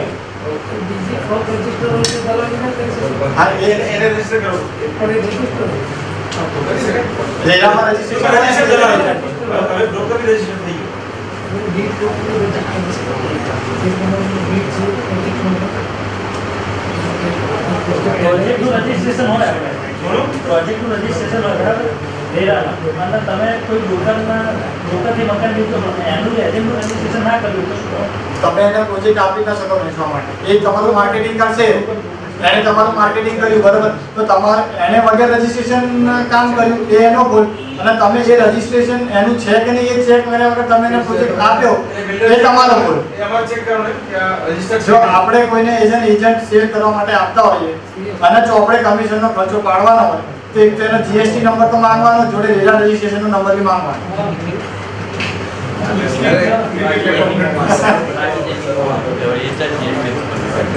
એટલે શું થશે, બધા કેશમાં જ થશે, ચોપડે આવશે કેશમાં લેવા નથી. આમાં જે રજિસ્ટ્રેશન કરાવશે એ લોકોનું એક વખત રજિસ્ટ્રેશન કરે એટલે 5 વર્ષ સુધી વેલિડ રહેશે રજિસ્ટ્રેશન. 5 વર્ષ પૂરા થવામાં 9 મહિના બાકી હોય ત્યારે રિન્યુ કરાવી લે. અને એમાં ડિટેલ્સ બી એટલી બધી કંઈ છે નહીં, નોર્મલ કેવાયસી ડિટેલ્સ માંગે છે, નામ એડ્રેસ અમે કંપની બનાવી ફાયદો શું છે? બધી કેવી ત્યાં નુકસાન તમે બતાયા, ફાયદો શું છે? ફાયદો રેરાના ફાયદા બતાવો. આજે સાહેબ આ હવે આ તમારે મેઇન વસ્તુ છે કે તમારો ક્યાં રોલ છે? આ તમારો ક્યાં રોલ છે? હવે અહીંયા આ બેઝિક રજિસ્ટ્રેશન બધા કરાવવાનું છે, એમાં પ્રમોટરના શું રોલ છે અહીંયા આવશે. એક તો હવે આપણે કંપની જ્યારે રજિસ્ટ્રેશનની પ્રોસેસ કરીશું ત્યારે આપણું બ્રોશર બધા દસ્તાવેજ બધું જ આપણે ત્યાં આપી દેવાનું છે પહેલી. એટલે આપણે બધું ઓન પેપર લખીને આપી દઈશું. તો જે તમે બ્રોશરમાં એટલી કોઈ વસ્તુ છપાઈ જે તમે નથી આપવાની અને કાલે ઉઠીને પહેલાં કમ્પ્લેન કરી દીધી તો આપણે ફોલ્ટ અને આપણે ત્યારે ફરી નહીં શકીએ કારણ કે આપણે ઓલરેડી બધું ત્યાં આપી દીધું છે. એની ઓથોરિટી આપી દે, એને નહીં આપી. એટલે જે વસ્તુ અક્યુરેટ અને કરેક્ટ ડિટેલ હોય એ જ બધી જગ્યાએ માર્કેટિંગ, એડવર્ટાઇઝિંગ, બ્રોશરમાં બધી જગ્યાએ એ જ આપવાનું. 10%થી વધારે એડવાન્સ લઈએ તો ત્યારે પહેલાં બાનાખત રજીસ્ટર કરી દેવાનું. એક મિનિટ, આ બાનાખત રજીસ્ટર કરી આવીએ બરાબર, ત્યાં સ્ટેમ્પ ડ્યુટી રજીસ્ટ્રેશન ફી ભરીએ છીએ, તો જ્યારે દસ્તાવેજ કરીએ ત્યારે રિફંડ મળે કે પછી ફરીવાર આવવાની? સાહેબ આમાં જ્યારે બાનાખત કરો ને ત્યારે તમને 1% સ્ટેમ્પ ડ્યુટી લાગે. જે બી લાગે છે. હા, અને પછી જ્યારે વેચાણ દસ્તાવેજ કરીએ છીએ ત્યારે કદાચ 5% લાગે છે, એમાં 1% મજૂરી મળે છે એવું provision છે. મને આવું બિલ્ડર લોબીમાંથી જ કીધું છે, મને નથી ખબર, પણ મને એવું કન્ફર્મેશન એવું આપ્યું છે કે આ છે. કારણ કે પહેલા જ્યારે બાનાખત બતાવે છે ને ત્યારે એમાં પેલું લખીએ છીએ કે આ બાનાખત વગર કબજે છે એવું કંઈક આવે છે. અને પછી જ્યારે કબજા સાથે કરે ને ત્યારે એનો ઉલ્લેખ કરવાનો હોય છે એમાં, અને એમાં તમને 1% બાદ મળે છે. પાછું મજૂરી મળી જાય. પૈસા બતાવે કે દસ્તાવેજ એ બતાવી દઉં. એટલે બાનાખતમાં જે સ્ટેમ્પ ડ્યુટી કરી એ તમને ટોટલ જે આમાં થતી હોય એમાં 1% પાછું મજૂરી મળી જાય. કમ્પલસરી તમારે કાર્પેટ એરિયા પ્રમાણે સેલ કરવાનું છે, અને કાર્પેટ એરિયા જે પ્રમાણે આપણે કેલ્ક્યુલેશન કર્યું કે બાલ્કની સિવાયનો એરિયા, પેન્ટ હાઉસ વગરનો એરિયા એ પ્રમાણે દેખાડવાનો છે. તો દસ્તાવેજ બનાવજો કે જે રીતે આપણે વાત થઈ એ રીતે તમારે બાયફર્કેશન કરીને દસ્તાવેજમાં લખવું પડશે કે મકાનનો કાર્પેટ એરિયા આટલો, વોશ એરિયાનો આટલો, બાલ્કની 1 નો આટલો, બાલ્કની 2 નો આટલો, એ રીતે કેલ્ક્યુલેશન કરવું પડશે. ઇન્ટરનલ દિવાલ કરી હા, પણ હા જમણેમાં ટોયલેટ, વોશ, ટોયલેટ્સ ને બધું કર્યું. એક્સટર્નલ તો સાહેબ એ એમને ના જાણે. એટલે તમે અત્યારે કાર્પેટ એરિયા ગણો છો એમાં ક્યાં ગણો સાહેબ? આ કેવું છે, કાર્પેટ એરિયા જે અત્યારે ગણીએ છે ને એ જ ડેફિનેશન છે. અત્યારે બાલ્કની નથી જ ગણતા, પણ કેવું થયું કે અત્યારે એ વસ્તુ હાઇલાઇટ થઈ ગઈ. પહેલાં એટલી ખબર નહોતી, હવે એ વસ્તુ હાઇલાઇટ થઈ ગઈ. હવે કોમન સેન્સથી બધા જોયું કે આપું છું તો એને જ ને, બાંધકામ તો મેં તો આ દિવાલથી આ દિવાલ સુધીનું કર્યું છે. પહેલા વસ્તુ હાઇલાઇટ નહોતી થતી, આર્કિટેક્ટ ગણીને આપતો હોય, આપણે જોયું ના હોય.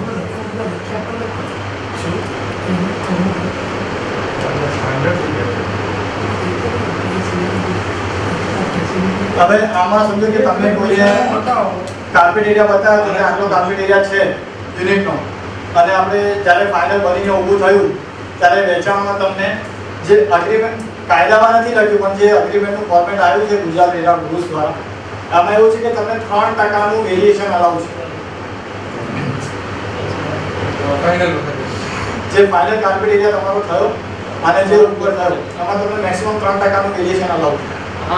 પ્લસ માઇનસ તો 3%થી વધારે થયું તો જે તમારા કાર્પેટ પ્રમાણે જે તમે રેટ નક્કી કર્યો, તમે ટોટલ યુનિટ નક્કી કર્યા એના જે કાર્પેટ પ્રમાણે જે પર કાર્પેટનો જે રેટ આવ્યો એ પ્રમાણે એને બાકીના પૈસા જે ઉપરના થતા એ પાછા આપી દેવાના વિધિન 45 ડેઝ વિથ ઇન્ટરેસ્ટ. જે તમારે આમાં એગ્રીમેન્ટમાં એવું ક્લોઝ છે કે જો તમે ડિલે કરશો, તમે જે તારીખ આપી એના પછી તમે પોઝિશન આપશો તો તમારે વર્ષે 12% વ્યાજ આપવાનું છે. તો સામે એને તમને પેમેન્ટમાં લેટ કર્યું એના માટે બી તમે 12% વ્યાજ લઈ શકશો. આપવાનું છે એ જ દેવાનું. અમારા ખાતા ક્લિયર કરવું હા, એ બધું એટલે જે બાનાખત જે લખવાનું છે ને એ બહુ ઇમ્પોર્ટન્ટ આસ્પેક્ટ રહેશે આમાં. કારણ કે જે લખ્યું નહીં હોય તમે ત્યાં ઝીરો કરી નાખો તો તમારે તો એને આપવાનું, તમારે તો એને લેવાનું નહીં, તમે ઝીરો કરી નાખો. પણ કાયદા પ્રમાણે એવું છે કે ડીલે સાથે તમારે ઓલરેડી વ્યાજ સાથે જ આપવાનું, તો આપવાનું થઈ જાય. એટલે જ્યારે બાનાખત કરી એમાં એ લખાઈ ગયું હોય કે બંને સામે સામે 12% રહેશે, પછી બાનાખતમાં એક એવો ક્લોઝ એ લોકો સ્ટાન્ડર્ડ આપે છે ને એમાં લખેલો છે કે જો એ લોકો અમને એડવાન્સ પૈસા આપી દે, જે આપણે ડિસાઇડ થયું એના કરતાં એડવાન્સ પૈસા પેમેન્ટ પૂરું થાય તો અમે એમના વર્ષના 12% લેખે ડિસ્કાઉન્ટ આપીશું. તો જો આપણે ના આપવાનું હોય તો એ ક્લોઝમાં જે વર્ડ યુઝ કર્યા એ મે બી કે ભાઈ અમારી શરતે કે અમને ઈચ્છા થાય એ રીતે કંઈક લખી દેવું પડે કે જેનાથી કમ્પલસરી ના થઈ જાય.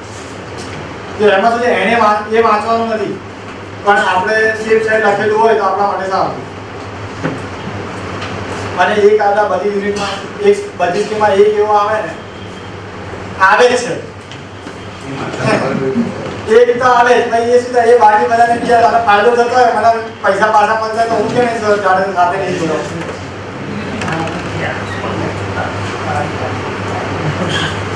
આ જે અગ્રીમેન્ટ જે બાનાખત બનશે ને એની સાથે પાછળ લિસ્ટમાં આપણે જે બી ફિટિંગ્સ આપવા છે, ફ્લોરિંગની ક્વોલિટી જે આપવાના છે, જે આપણે હાર્ડવેર મટીરિયલ્સ બધા આપવાના છે એ બધું બી લિસ્ટ, પછી એક લિસ્ટ ઓફ એમ્યુનિટી બી આપણે લગાવી દેવું જોઈએ. સમજો તમે ભલે એને નથી કીધું પણ એને કીધું કે સાહેબ આપણે અમને કમિટમેન્ટ આપ્યું હતું કે અહીંયા લખી દીધું, અહીંયા આ આવશે અને પણ નથી આવ્યું.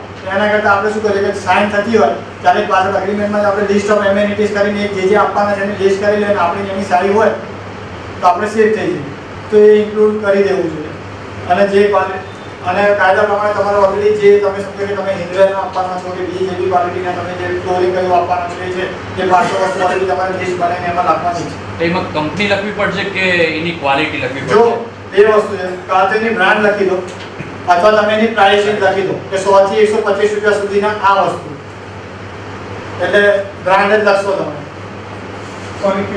ક્વોલિટી લખીએ તો ના ચાલે કે સર બ્રાન્ડ લખીએ એટલે ક્વોલિટી ખબર પડી જાય. जो हमें બ્રાન્ડ કદાચ ચેન્જ કર્યું હોય और તો Italian brand I specified vitrified tiles तो હવે મારે એમાં બ્રાન્ડ લખવું કમ્પલસરી છે કે વિટ્રીફાइड માં કઈ બ્રાન્ડ નાખવાનું છે? I don't think so vitrified નથી ચાલશે. અમદાવાદ ચાલે સર અમદાવાદમાં તો લખતા જ નથી. કાયદો અને અત્યારે જે રજિસ્ટ્રેશન મેં કર્યા ને તેમાં વસ્તુ નહીં લખેલી. મેં બધા સ્કૂલની સાહેબ તમે ચડાવો ને અત્યારે રજિસ્ટ્રેશન કરવું પડી ગયું.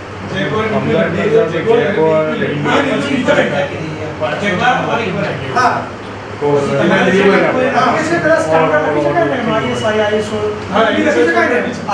ISI क्वालिटी फ्लोरिंग कंपनी कोई भी दे जाए स्टेप તમે કરી સાહેબ જો કેવું છે કાયદો આજે આવ્યો ને એટલે અત્યાર સુધીના બધા રસ્તા બંધ થઈ જાય અને નવા રસ્તા ખુલે. ઊંટ કરે ઢીલા તો માણે કરે કાઢ સમજુ માણસ જો આપણે કોન્ટ્રાક્ટમાં એવું બી કોસ્ટ બીજા આમંત્રણ નથી વાત છે. જો આપણે સમજો આપણે જે પેમેન્ટ નક્કી થઈ અને એમાં એ 3 વખત ક્લાયન્ટ ડિફોલ્ટ કરે ઇન્સ્ટોલમેન્ટ આપવામાં, તો આપણે આ નાણાં કેન્સલ કરી શકીએ એને જાણ કર્યા પછી. અને એમાં તમે ઓલરેડી ક્લોઝમાં લખેલું હોવું જોઈએ કે જો તમે આપણે આ કેન્સલ કરીએ તો એમાં તમારા 10,000 કે 20,000 કે જે બી છે એટલા અમે અર્નેસ્ટ મની તરીકે ફોરફિટ કરી લઈશું કે જે બી છે એ અમને અગ્રીમેન્ટમાં લખી દો. જે આપણી વાત થઈ કે જે આપણે 31/2022 કે જે બી આપીશું તે આપણે ઓલરેડી અગ્રીમેન્ટમાં લખેલી હશે, એટલે એક્સ્ટ્રા ટાઈમ લેવરેજ લઈ લેવો. ઓલરેડી આપણા જે પ્લાનને અપ્રૂવ નહીં તો ઓલરેડી અત્યારે એ જ થતું હોય છે કે જે પ્રમાણે અપ્રૂવ થાય છે પ્લાન આપણું ટાઉન પ્લાનિંગ પ્રમાણે નહીં છે એ ડિટેલ્સ દેખાડીએ છીએ એ પ્રમાણે આપણે બાંધકામ કરવું પડે. આ બધા ઇસ્યુઝ મહેસાણા 20 એ સાઈડ વધારે છે કારણ કે ત્યાં ગ્રામ પંચાયતની રજા ચિઠ્ઠી મળે છે, પણ ગ્રામ પંચાયત બીયુ નહીં આપતું કારણ કે એમને ઓથોરિટી નહીં બીયુ આપવાનું. પ્લાન નગરપાલિકામાં અપ્રૂવ થાય છે પણ એ લોકોને નગરપાલિકા લાગતું નહીં તો નગરપાલિકા બીયુ નહીં આપતું. હવે એને 1995માં 1980માં એ ટાઈમે બી પ્રોજેક્ટ કર્યા છે, અત્યારે એ ઓલરેડી વેચાઈ ગયેલા વર્ષો થઈ જાય પણ 1 મે 2017 એનું બીયુ નહીં આવ્યું તો શું કરવાનું?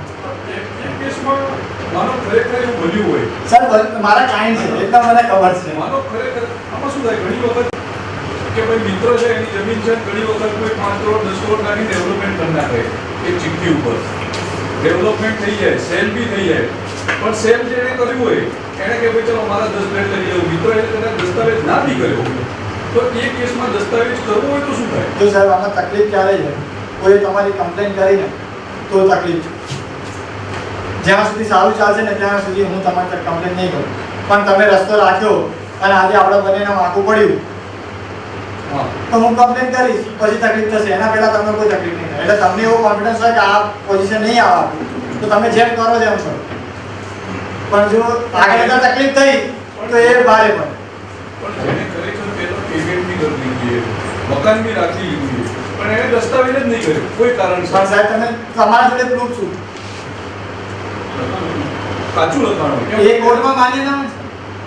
કાચા ચિઠ્ઠીની સાહેબ અમે લખી દીધું કાચી ચિઠ્ઠીની વેલ્યુ અમે ફેક સાઇન કરી છે. હું તો એવું કરું છું અમારી સિગ્નેચર જ નહીં. તો પછી તમે કાચી ચિઠ્ઠી બને એમાં થોડી તમે વેરીફાઈ કરો કે આ પાન કાર્ડ પ્રમાણે સહી કરી છે. તો પછી ત્યાંના પ્રોજેક્ટો રેરામાં રજીસ્ટર થવાના નહીં. ક્યાં જે રૂરલ એરિયા હશે હવે તમારા રૂરલ એરિયામાં કેવું છે કે તકલીફ એ છે કે આમાં જો તમારું પ્રોજેક્ટ ટાઉન પ્લાનિંગ એરિયામાં આવતો હોય તો જ રજીસ્ટ્રેશન કરાવવું પડે. હવે ટાઉન પ્લાનિંગમાં એટલે તમારું વડા ગુડા એએમસી બધું આવ્યું.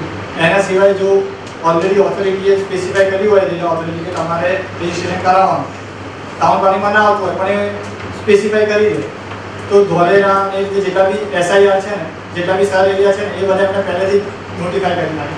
એ રીતે જેટલા પોસ્ટ છે અને સીરીઝ એરિયા છે એ બી એમને નોટિફાઈ કરી નાખે.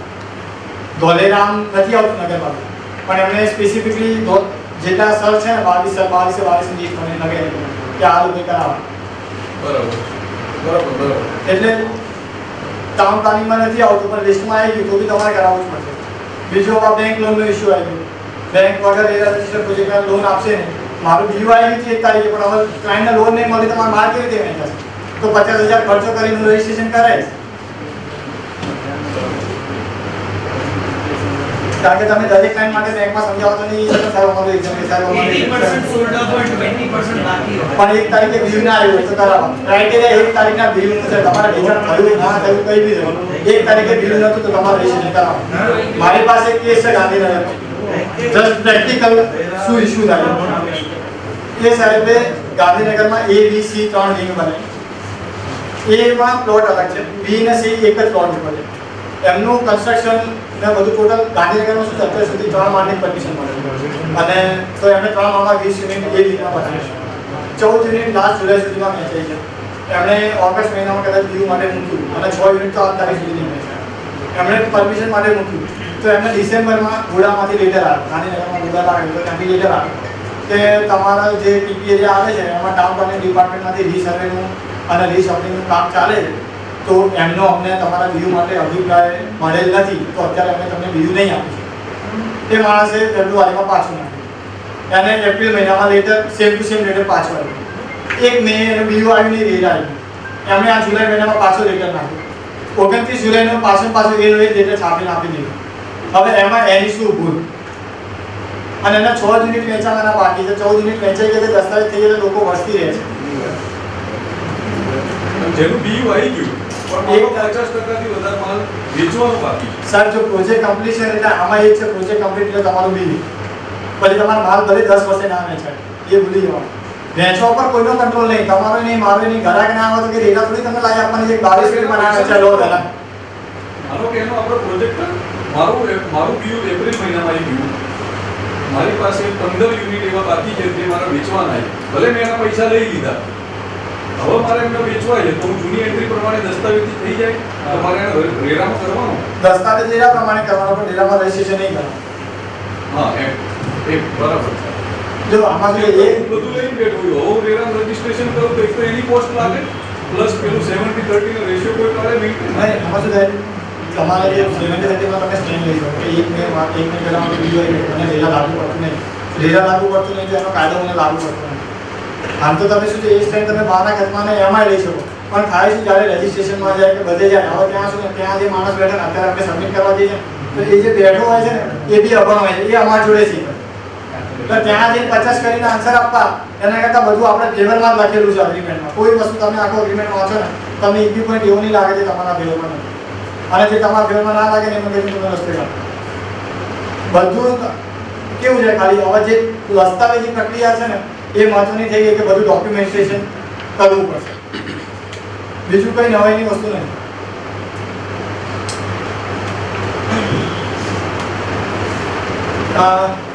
જે આપણે રેરામાં પ્રોજેક્ટ કર્યો એની પોઝિશન હેન્ડ ઓવર કર્યાના 5 વર્ષ સુધી આપણી કોઈ બી સ્ટ્રક્ચરલ ડિફેક્ટ કે ક્વોલિટી ઓફ વર્કમેનશીપ કે વસ્તુની ક્વોલિટી માટે આપણી વોરંટી રહેશે કસ્ટમરને. તો કસ્ટમર એ 5 વર્ષમાં કોઈ બી આવી ડિફેક્ટ શોધીને લાવે અને આપણને જાણ કરે તો એના 30 દિવસમાં એના જોડેથી વગર કોઈ ખર્ચે લીધે આપણે એને રિપેર કરીને આપવું પડશે. એટલે આમાં જે ભેજવાળો પોઈન્ટ અમારે જે ડિસ્કસ થયો છે સાહેબ મેડમ કે ભેજ તમે ગમે એવી જમીન પર તમારે 5 વર્ષમાં તો આવી જવાનું, એમાં ફ્લેટ બને તો આવી જવાનું, બરાબર. તો ભેજનો પોઈન્ટ તમારે લખી દસ્તાવેજમાં લખી દેવો પડે કે ભાઈ ભેજ આવું એ સ્ટ્રક્ચરલ ડિફેક્ટનો પાર્ટ નથી, એસિડ લીધો, ડ્રગ યુઝ કરો એ બધું કરો તો બી ભેજ આવે. એના માટી છે તો એ ચૂમવાની છે, એના પાણી પ્રવાહી પદાર્થ છે તો એ સંગ્રહી શકાય નહીં. સ્પેસિફાઈડ કરી શકીએ છે કે આ વસ્તુ સ્ટ્રક્ચરલ ડેમેજમાં અમે કે સર ડિફેક્ટમાં એમાં કેવું છે આ વસ્તુ એટલે ભાઈ તમે એવું ના લખી શકો કે આમાં પિલરમાં કંઈ પ્રોબ્લેમ થાય તે સ્ટ્રક્ચર ડિફેક્ટ નહીં ગણાય, એવું ના લખી શકાય. પણ ભેજ વસ્તુ એવી છે જે કોમન એરિયા કે એવી જે એક બે વસ્તુ તમને લાગતી હોય, હવે સમજો કે અહીંયા કદાચ એ વસ્તુ નહીં લાગી પડતી હોય પણ વટવામાં જેવા એરિયામાં શું થાય છે ત્યાં ગવર્મેન્ટની ડ્રેનેજ લાઈન નહીં આવી. મતલબ હું ઇન્ટરનલ મારા કોમ્પ્લેક્સની હું તમને ડ્રેનેજ લાઈન કે સેવેજ સુવિધા બનાવી આપીશ, પણ કનેક્શન તો મેઇન લાઈન નહીં આવે ત્યાં સુધી કેવી રીતે આપીશ? મેં બ્રોશરમાં લખ્યું હતું સેવેજ સિસ્ટમ, ડ્રેનેજ સિસ્ટમ, બરાબર. એ તો કોમન વસ્તુ જ આપણે લખીએ છીએ. હવે પેલો લઈને ઊભો થઈ જશે, આપણે તો લખ્યું ડ્રેનેજ સિસ્ટમ અને આપણે ક્લેરિફાઈ ના કરેલું હોય તો ત્યાં અમે એવું સ્પેસિફિકલી લખાઈએ છીએ કે ભાઈ ઇન્ટરનલ માટે અમારી રિસ્પોન્સિબિલિટી જ રહેશે. એક્સટર્નલ જ્યાં સુધી લાઈન નહીં આવે ત્યાં સુધી અમે કનેક્શન નહીં કરી શકીએ. કનેક્શન અમારે કરવાનું છે દેટ ઇઝ ઓકે, પણ મેઇન લાઈન જ નહીં આવે તો તમે ત્યાંથી કનેક્શન કરી લેવાનું. સપોઝિંગ પાર્કિંગની ટાઇલ્સો તૂટે કે પણ યુઝ ને પછી કંઈક તો સર ડેમેજ પાર્કિંગ ટાઇલ્સ તૂટે તેમાં તો તમે સ્ટ્રક્ચરલ ડિફેક્ટ ના કહેવાય, એની પર ખટારો ચડે તો તે તૂટી જ જવાની છે. આ તો સ્ટ્રક્ચરલ ડિફેક્ટ એટલે કેવું થાય છે પણ એમાં શું છે સ્ટ્રક્ચરલ ડિફેક્ટ ત્યાં છે ને ડિફાઇન નથી કર્યું. એટલે જે કોમન વસ્તુ હોય ને સમજો કે યુસેજથી તૂટે કે એ બધી વસ્તુ હોય ને, તે વસ્તુ ઓથોરિટી બી સ્ટેન્ડ ના લે એમ. એ ત્યાં જે બેઠો છે એ બી કોમન સેન્સ તો યુઝ કરવાનો છે. પણ જે અમુક વસ્તુ હોય કે ભેજ હોય તો એ તમે ના લખ્યું હોય ને તો સાહેબ કે અહીંયા સ્ટ્રક્ચરમાં ડિફેક્ટ છે, ઉપર બી ભેજ આવે તો નીચે બી ભેજ આવે તો વચ્ચે જગ્યા રહી ગઈ, તો એમાં પાછો જવાબ ના. સ્ટ્રક્ચર ડેમેજમાં મેબી પેલા બાલ્કની કાઢતા હોય છે બહાર અને એ ઘણી વખત તૂટી જાય કે એવો જ્યારે જોબમાં એ તમારે કન્સ્ટ્રક્શન લેવલે કંઈક બીજી પ્રોબ્લેમ થઈ જાય કે એ બધું હોય. એની કોઈ લિસ્ટ બહાર નથી પડી. સ્ટ્રક્ચરલ ડિફેક્ટ તમે ડિફાઇન નથી કરેલું પણ એમાં પાછું ઉપર એગ્રીમેન્ટમાં એવું બી લખેલું છે કે તમે રેરાના અગેન્સ્ટમાં તમે કંઈક લખી દીધું તો એ વોઇડ એબ ઇનિશિયલ, એ બંધન કરતા નહીં હોય. એટલે આપણે એવું ધારી લઈએ કે હું બધું જ અંદર લખી લઉં તો એ થઈ ના શકે. એ લખી દીધા તો બી ના લખ્યા બરાબર જ થઈ જાય. એમાં જે બીજા 4 બેનિફિટ મળતા હોય એ ના મળે. આપણે આ વોરંટી જે તમે કહો કે પજેશન આપે પછી 5 વર્ષ, મારે તો કોઈ સ્કીમ છે 400 પ્લેટની હતી, હવે 400 પ્લેટની સાથે નીચે જવાનું એમાં શું થાય છે પહેલા રહેવા આવે ને એના 8 વર્ષની વોરંટી થઈ ગઈ. તો આ તો બિલ્ડર તો 15-20 વર્ષ આમાં જ મેન્ટેનન્સ કરવાનું થાય. એટલે જ લખાઈ લેવાનું છે. પણ એમ નહીં, આમાં જે આમાં સ્પેસિફાઈ ડેટ નહીં કરી કે બીયુ આવી ગયા પછી 5 વર્ષ હેન્ડિંગ ઓવર પોઝિશન છેલ્લો યુનિટ તો તમ તો કે 7 વર્ષે વેચ્યું તો સાહેબ જો જેમાં જેને પહેલા દિવસે પોઝિશન આપી દીધું એને ત્યારથી 5 વર્ષ ગણવાના. અને છેલ્લો જે છે ત્યાં સુધી તમે જે કીધું ને એનો મેં તમને પ્લાન આપે કે એ રીતે તમે ગણો તો પહેલાના 8 વર્ષ થઈ જાય. પણ તમારે હેન્ડલિંગ ઓવર પોઝિશન છે એટલે જ્યારે તમે છેલ્લું યુનિટ આપ્યું એને એ તારીખ પણ પહેલું યુનિટ આપ્યું એને એ તારીખ.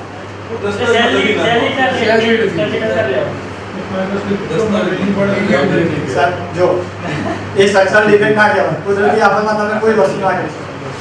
ઇફેક્ટ ઓફ ગોડ્સ એમાં તો ઇન્સ્યોરન્સ નહીં મળતું તો તમે તો ક્યાં આપવાના. અને બીજું આમાં એ છે કે જે 31/3/2022 કે 20 જે તમે તારીખ લખો છો તો એમાં અમે 4-5 વસ્તુ લખાઈએ છીએ. અમે સજેશન 2 વસ્તુ તો ત્યાં આપેલી છે કે કોઈ કુદરતી હોનારત, યુદ્ધ કે શક્તિ એવું કંઈક થઈ જાય તો એના સિવાય અમે 2-3 વસ્તુ એવી લખાઈએ છીએ કે ભાઈ કોઈ એવું લખે છે એક જણાનું અમે જોયું હતું એમાં એવું હતું કે ભાઈ રો મટીરિયલની અછત થઈ જાય. પણ હવે અછત તો કદી થવાની નહીં, પણ મારા ભાવમાં ના મળ્યું હોય તો અછત કહેવાય, પછી આપણા પ્રમાણે એવું થાય. પણ એ એવું બધું ના રખાય એમ પછી. પણ અમે એવું થાય કે સમજો કે મેં પરમિશન માટે અપ્લાય કરી દીધું, બીજું ના મેં 31/3/2022 પહેલાં અપ્લાય કરી દીધું, કમ્પ્લીટ તો આવ્યા પછી ગણાય. તો આમાં આપણે લખી દેવું પડે કે કોઈ કાયદાનો કે કોઈ એવો ઓર્ડર આવી ગયો એવું આમાં લખ્યું છે પણ કે ભાઈ અમે કોઈ આમાં જે રિક્વાયરમેન્ટ અપ્રુવલ હતી, લિફ્ટની પરમિશન હતી કે એવું કંઈક હતું, જે બી બીજી જે 2-4 આપણે જોઈતી હોય એ અમે અપ્લાય કરી દીધી હોય ને ત્યાંથી ડિલે થતું હોય તો એ કેસમાં અમને યોગ્ય છૂટછાટ મળવી જોઈએ. એવું કંઈક ત્યાં નીચે ક્લોઝમાં લખી દેવું પડે.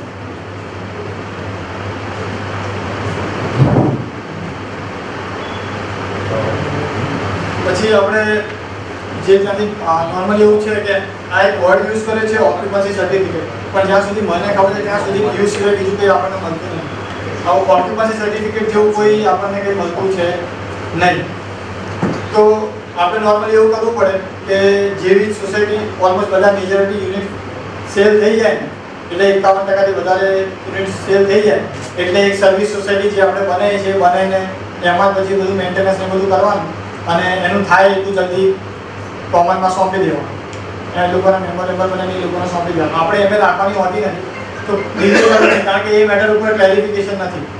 તો આપણે ઇન્ડાયરેક્ટલી આનું ઇન્ટેન્શન એવું છે કે સોસાયટી જે બિલ્ડર્સ લોકો રાખી રહેતા હોય જેના મેન્ટેનન્સના પૈસા ને એ બધું હોય જે પોતાનામાં યુઝ કરતા હોય એ બધું ના થાય તો સોસાયટી બનાવી દીધી હોય અને એનામાં એના બધા ખર્ચા એના જે મેન્ટેનન્સના પૈસા ડિપોઝિટ થઈ ગયા હોય પછી તે એના માટે જ વપરાશે એટલે ઇસ્યુ આપણે ઊભો ના આવે. પણ જેને જેન્યુઇન 99% જેન્યુઇન બિલ્ડર્સ છે એ બધા બધું સાચું જ કરતા હોય પણ 1% પ્રોબ્લેમ કરે છે એના માટે બધા માટે કાયદો આવી ગયો. એમાં એવું છે ને કે ટુ-થર્ડ બુકિંગ થઈ જાય પછી તમારે કમ્પલસરી હેન્ડઓવર કરી દેવું પડે. ના એ બીજું છે ટુ-થર્ડ બુકિંગ થઈ જાય એટલે હેન્ડઓવર તમારે શું છે ટુ-થર્ડ બુકિંગ તો તમારે બીયુ ના આવ્યું એના પહેલાં થઈ જાય. પહેલાં પૈસા ના આપ્યું બુકિંગ તમારું ટુ-થર્ડ થઈ ગયું પણ પૈસા કોઈ ના પૂરા નહીં થયા તો તમે થોડી પોઝિશન આપી દેવાના. ટુ-થર્ડનો ક્રાઇટેરિયા ક્યાં આવે છે કે સમજો કે આજે આ સાહેબે સ્કીમ બને હવે આ સાહેબ ચાલી જતા હતા અમને એવી ડીલ થઈ ગઈ કે તમે આખો પ્રોજેક્ટ મને ટ્રાન્સફર કરો તો એ કેસમાં શું થાય કે તમારે જેટલા મકાન વેચાઈ ગયા ને એટલીસ્ટ એના 75% લોકોની કન્સેન્ટ પહેલાં લઈ લેવી પડે કે હું આ પ્રોજેક્ટ અહીંયા ટ્રાન્સફર કરું છું પ્લસ રેરા ઓથોરિટીની પ્રાયર અપ્રુવલ લેવી. અને પછી તમે પ્રોજેક્ટ આ રીતે ડાયરેક્ટ એક બિલ્ડરથી બીજા બિલ્ડરને ટ્રાન્સફર કરી શકો. કારણ કે નહીં તો અત્યાર સુધી શું થાય કે મેં અને આમના સાથે જે સમજૂતી થઈ હોય એમનો અમુક ઓરલ હોય. હવે આમને ટ્રાન્સફર કરી દીધું, આમને કંઈ ખબર જ ના હોય, તો જે લે છે એ તો એના માટે એ લોકો એવું ક્રાઇટેરિયા લાવે છે કે મિનિમમ 75% લોકો જે તમે યુનિટ વેચ્યા છે એ મેમ્બર્સની તમારે કન્સેન્ટ લઈ લેવી પડે. સપોઝ કોઈએ 3 ફ્લેટ બુક કર્યા તો એ કેસમાં એક જ એક જ વ્યક્તિ ગણાશે ને? હા. અને આ 75% ગણવામાં જે મકાન પ્રમોટરે ખરીદ્યા હોય, સમજો કે આમની સ્કીમ છે એમાંથી એ મકાન આમને જ રાખ્યા હોય, તો પછી અમને 75% ગણવામાં નહીં લેવાનું. એટલે ટોટલ 12 યુનિટ હોય તો પહેલા આમના 2 નીકળી ગયા એટલે 10 યુનિટ, અને ભાઈ 10 ના 75% ની તમને પરમિશન મળવી જોઈએ. એટલે તમારે ટ્રાન્ઝેક્શન કરવાનું છે ને, તો તમને હા ના પૂછવાનો કોઈ સવાલ જ નથી.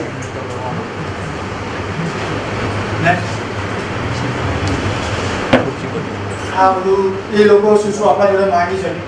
તો ઇન શોર્ટમાં એવું કે આપણે જે લખીને આપ્યું હોય એ, અને આપણે જે પ્રોજેક્ટમાં ડિલે થાય પોઝિશન આપવામાં એ છે, પછી આપણે કોઈ ક્વોલિટી લખીને આપી હોય એ ના આપી હોય, એ બધું કંઈ બી હોય, આપણે કંઈ બી બ્રીચ કરે તો એના સામે એ લોકો ઓથોરિટી આપી દઈ શકે અને આપણી પાસે એ લોકો એના માટે યોગ્ય વળતર બી માગી શકે.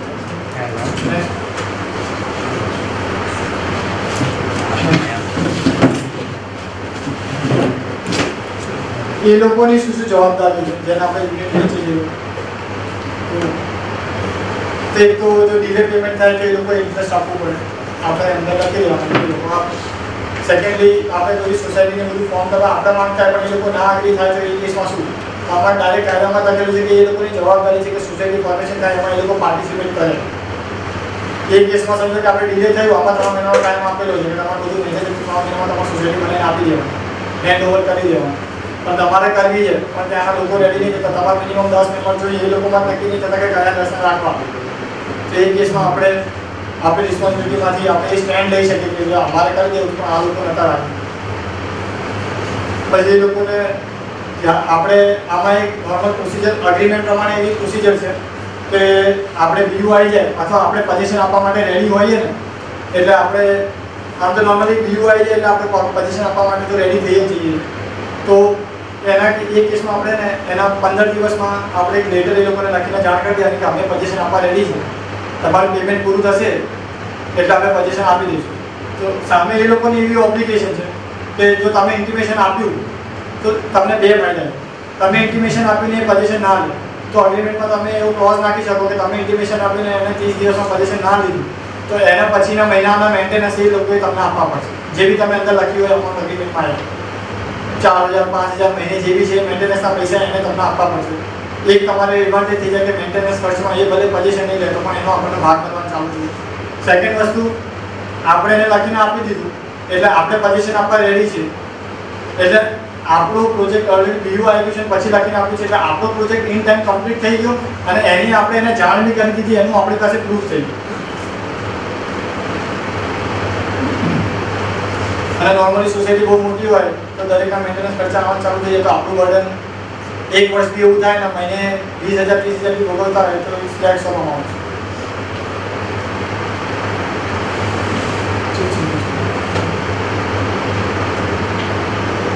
દસ્તાવેજમાં તો આપણી વાત થઈ ગઈ, બહુ બધી વસ્તુઓ જે આપણે કીધી રીતે શું લખેલું હોવું જોઈએ, ઇન્ટરેસ્ટમેન્ટ હોવું જોઈએ.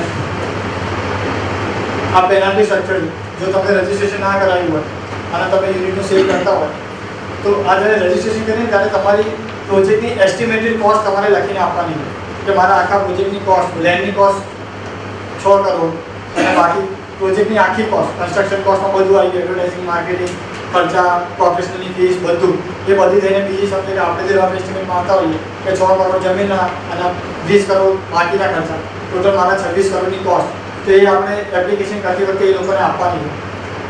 અને એના ઉપર આખું પેનલ્ટી સ્ટ્રક્ચર તમે જે કોસ્ટ આપી ને વિધાઉટ રજિસ્ટ્રેશન તમે સેલ કરતા હોય તો કોસ્ટના 10% સીધા ભરી દેવાના. બહુ હાઈ પેનલ્ટી. 20 કરોડનો પ્રોજેક્ટ હોય તો 10% એટલે 2 કરોડ રૂપિયા ભરી દેવાના. જો રેરાનો કોઈ ઓર્ડર કે કંઈક આવ્યો હોય આપણી અગેન્સ્ટમાં અને આપણે તો બી એને ફોલો ના કરીએ તો બી એ લોકો 3 વર્ષની જેલ અથવા 10% પેનલ્ટી. જેલ કોને? પ્રમોટર. તમે ભાગીદારી પેઢી બતાડી. જો આમાં બીજો પોઈન્ટ શું આવે તમે ભાગીદારી પેઢી બતાવી તો ભાગીદારી પેઢીમાં શું થાય કે 4 જણાની ભાગીદારી થઈ જાય. और નોર્મલી આપણે શું કરતા હોઈએ છે કે એક જણાના ફેવરમાં પાવર ઓફ એટર્ની કરી દઈએ કે એ બધું દસ્તાવેજ કરશે, એ બધી એની બધી જવાબદારી અત્યારે જે અવેલેબલ હોય એનું કરી દઈએ.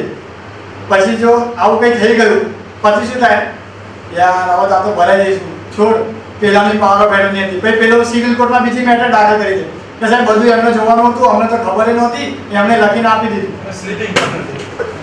હું તો સ્લીપિંગ છું. એટલે જેની પાવર ઓફ એટર્ની હોય ને એ તો ઊંચામાં જાય, અહીંયા લડતો હોય ત્યાં લડતો. અહીંયા તો પેનલ્ટી ને બધું તો પેઢીમાં 10% થાય તો પેઢીને થાય, તો અહીંયા ખર્ચો 10%માં વેચાઈ જવાનો, પણ ત્યાં બીજી મેટર ચાલુ થઈ જાય અને સંબંધ બગડે અલગ. ખોટી ઇન્ફોર્મેશન આપી કોઈ બી, એટલે જે આપણી વાત છે એમને બ્રોશરમાં કંઈ ખોટું આપ્યું વાત, કારણ કે આપણે ઓથોરિટીને બી આપીએ અને ક્લાયન્ટને બી એ જ બધું આપવાનું છે જે ત્યાં દેખાડ્યું. તો કોઈ બી ત્યાં ખોટી આપી અથવા ક્લાયન્ટને બી ખોટી આપી, તમે ક્લાયન્ટને બીજું કંઈ આપ્યું ત્યાં કંઈક અલગ આપ્યું, પેલા એવું લાગ્યું કે આ જો આ તમારું બીજું બ્રોશર હતું, અમને તો આ આપ્યું, તો પેલો ત્યાં ચેક કરશે, અહીંયા આ જ આપ્યું હતું ને, અલગ અલગ હશે તો પેલો તમને અહીંયા ખોટું કર્યું એના બી પેનલ્ટી, ત્યાં ખોટું આપ્યું એની બી પેનલ્ટી. ત્યાં આપણે એવું ના કહી શકીએ કે આ સાચું છે કે આ સાચું, બંને ખોટા થઈ જાય. એટલે જે બી ડિટેલ્સ આપી છે જે બી છે એ બધું પ્રોપર આપણે એક વખત ચેક કરીને ડોક્યુમેન્ટેશન જે બી કરીએ છીએ તો પ્રોપર. અત્યાર સુધી એવું હતું કે એડવોકેટ જે લખાવે એ થઈ જાય, પણ હવે એક વખત જ્યારે ફર્સ્ટ ટાઈમ જે દસ્તાવેજ કરીએ ને એને પ્રોપર વાંચીને કરવો જોઈએ. એનાથી શું થાય કે તમારું ફોર્મેટ એક ફિક્સ થઈ જશે, બાકીની લાઈફ ટાઈમ જેટલી બી સ્કીમ થશે ને એમાં એ જ ફોર્મેટ તમે યુઝ કરો. એટલે એક વખત ટાઈમ કાઢીને એકાદ દિવસ 2 દિવસ એ આખા દસ્તાવેજનું ફોર્મેટ, વેચાણ દસ્તાવેજનું ફોર્મેટ, અલોટમેન્ટ લેટરનું ફોર્મેટ જે આની સાથે આપવાનું એ સ્ટાન્ડર્ડ બનાવી દેવાનું, એટલે તમે લાઈફ ટાઈમ પછી એ જ ફોર્મેટમાં બધું કરવાનું. દર વર્ષે પછી તમારે દરેક સ્કીમ પછી બેસવું ના પડે. પછી તો અત્યારની જેમાં સ્કીમનું નામ બદલાયું, ચાર્ટનું બદલાય, પાર્ટીનું નામ નાખ્યું, અમાઉન્ટ નાખીને પૂરું.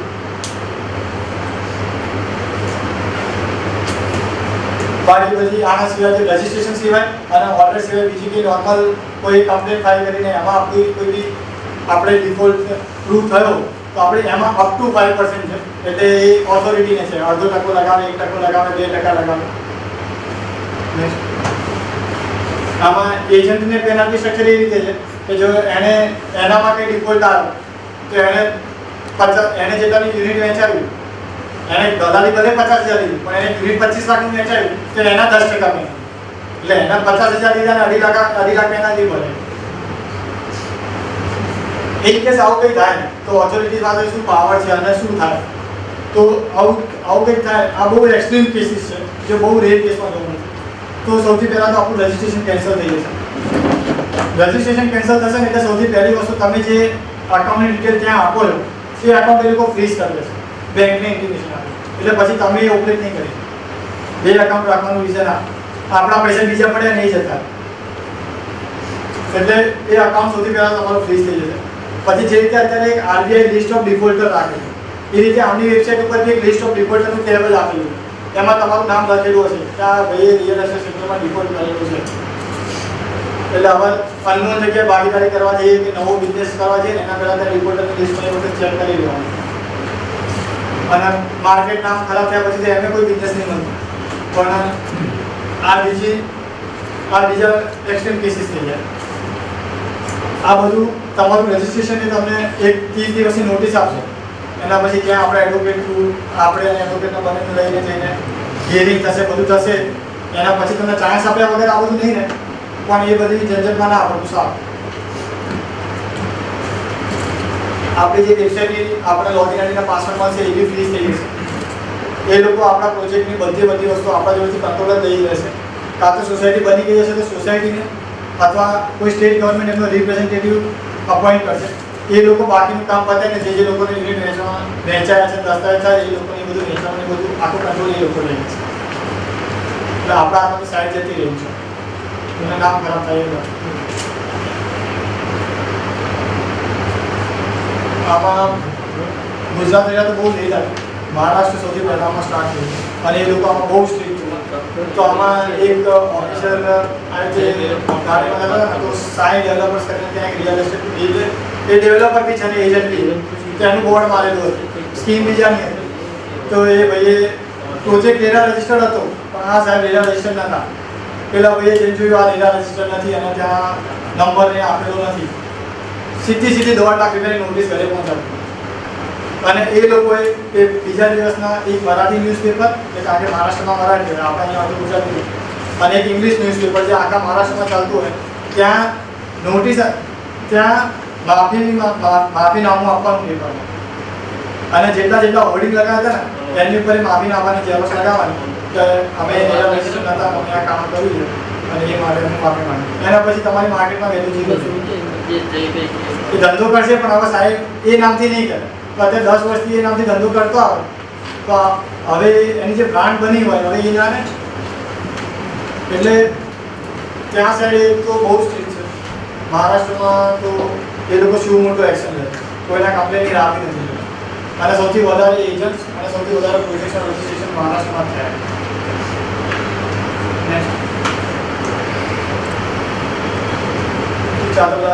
પ્રોફેશનલ્સ તમને ક્યાં હેલ્પ કરી શકશે. રજિસ્ટ્રેશનની પ્રોસેસ હોય, સર્ટિફિકેશન હોય, મેટર્સ ત્યાં રિપ્રેઝેન્ટ કરવાની હોય તો કઈ દિવસે તો પ્રોફેશનલ્સની આસિસ્ટન્સથી થઈ જશે.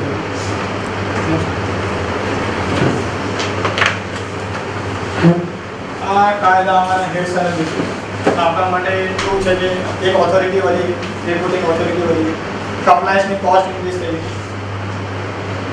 એપ્લિકેશનના બી પૈસા ભરો, ડે ઇન ડે આઉટ એના ખાતા બી અપડેટ કરવાની છે, એની બી વોચ રાખો, આપણે ના પહોંચી વળતા તો અલગથી માણસ રાખો અથવા પ્રોફેશનલ એંગેજ કરો, તો એ બધાની કોસ્ટ વધી ગઈ. મગર આપણી પાસે છે ને જેન્યુઇન રીઝન છે ભાવ વધારવાનો, એવું કે રિયલ એસ્ટેટ સેક્ટરના ભાવ વધારે સાહેબ, જીએસટીનો રેટ બી વધી ગયો અને રેરા બી આવી ગયો. અલ્ટિમેટ કોસ્ટ તો ક્લાયન્ટ જ બેર કરવાનો. આ બધું કાયદો આવે એમની સેફટી માટે, તો મારે સેફટી જોઈતી હોય તો મારે કોસ્ટ બી ઇન્કર કરવી જ પડે, મફતમાં કંઈ ના મળે. સો એન્ટી પ્રોફિટિંગ વાળી જે આપણી વાત થતી હતી એમાં કંઈક આવે તો આપણે એવું કહેવાય કે સાહેબ તમે આટલું બધું લાયા, ટેક્સ આટલો ભરીએ છીએ તો ખર્ચો અલ્ટિમેટલી તો ક્લાયન્ટ જોડેથી જ આવશે. સો એ વધી. આમાં તમારા માટે એડવાન્ટેજ એ થયું કે જે કેઝ્યુઅલ બિલ્ડર્સ હતા, જે આપણી વાત થઈ કે 1 કરોડ રૂપિયા આપી દે એ હવે પોસિબલ નહીં થાય. કોમ્પિટિશન બહુ જે કેઝ્યુઅલ કે અમુક હોય જેને એ ખાલી જમીન વેચે પૈસા ગયા નહીં ખાલી સ્કીમ ઊભી કરી દે પણ કંઈ ખબર ના પડતી તો એ હવે સસ્ટેન નહીં કરી શકે. એ હજી વિચારતો હશે 2 રોકીટમાં મળશે એવું કહેશે યાર સાહેબ આમાં આવો બી કાયદો છે સાહેબ, એવા તો નહીં કરતો જવાનો હોય તો આપણને ખબર પડતી નહીં. નવું ક્યાં તો જે નવો એન્ટ્રન્ટ આવશે ને એને એ હવે તમારે ઘટી જશે. અત્યારે તો શું છે અનરેગ્યુલરાઇઝ હતું, બધું મહેનત થઈ જતું, કોઈ બી આવી જાય તો 7 કરોડ રૂપિયા પડ્યા ઊભા કરો. પણ હવે રેગ્યુલરાઇઝેશન આવી ગયું ને એના હિસાબે એમાં નહીં થઈ શકે. એ તમારે એટલી જે અત્યારે તમારા પ્રોજેક્ટ લોન્ચ ને એ બધી બહુ ડિલે થશે. અત્યારે કેવું હોય આપણે ગમે ત્યારે બોર્ડ મારી બુકિંગ લેવાનું ચાલુ કરી દઈએ, પણ હવે તો તમારે જ્યાં સુધી રેરા રજિસ્ટ્રેશન ના થાય ત્યાં સુધી તમે કરી ના શકો. હવે રેરા રજિસ્ટ્રેશન કરાવતી વખતે તમારા બ્રોશર, દસ્તાવેજનું ફોર્મેટ, તમારી ફોર્મ્સની બધી ડિટેલ, પ્રોજેક્ટની બધી ડિટેલ, એસ્ટિમેટેડ કોસ્ટ બધું આપવાનું. તો એ પેલા વર્કઆઉટ કરીશું. તો એ વર્કઆઉટ કરવાની સાથે સાથે અહીંયા પ્રોજેક્ટ ઓલરેડી 2-3 મહિના ચાલુ થઈ ગયો. એટલે જે સોફ્ટ લોન્ચ થઈ જતી હતી ખાલી બોર્ડ લગાવી દઈને ચાલુ કરી દઈએ એ હવે નહીં થઈ.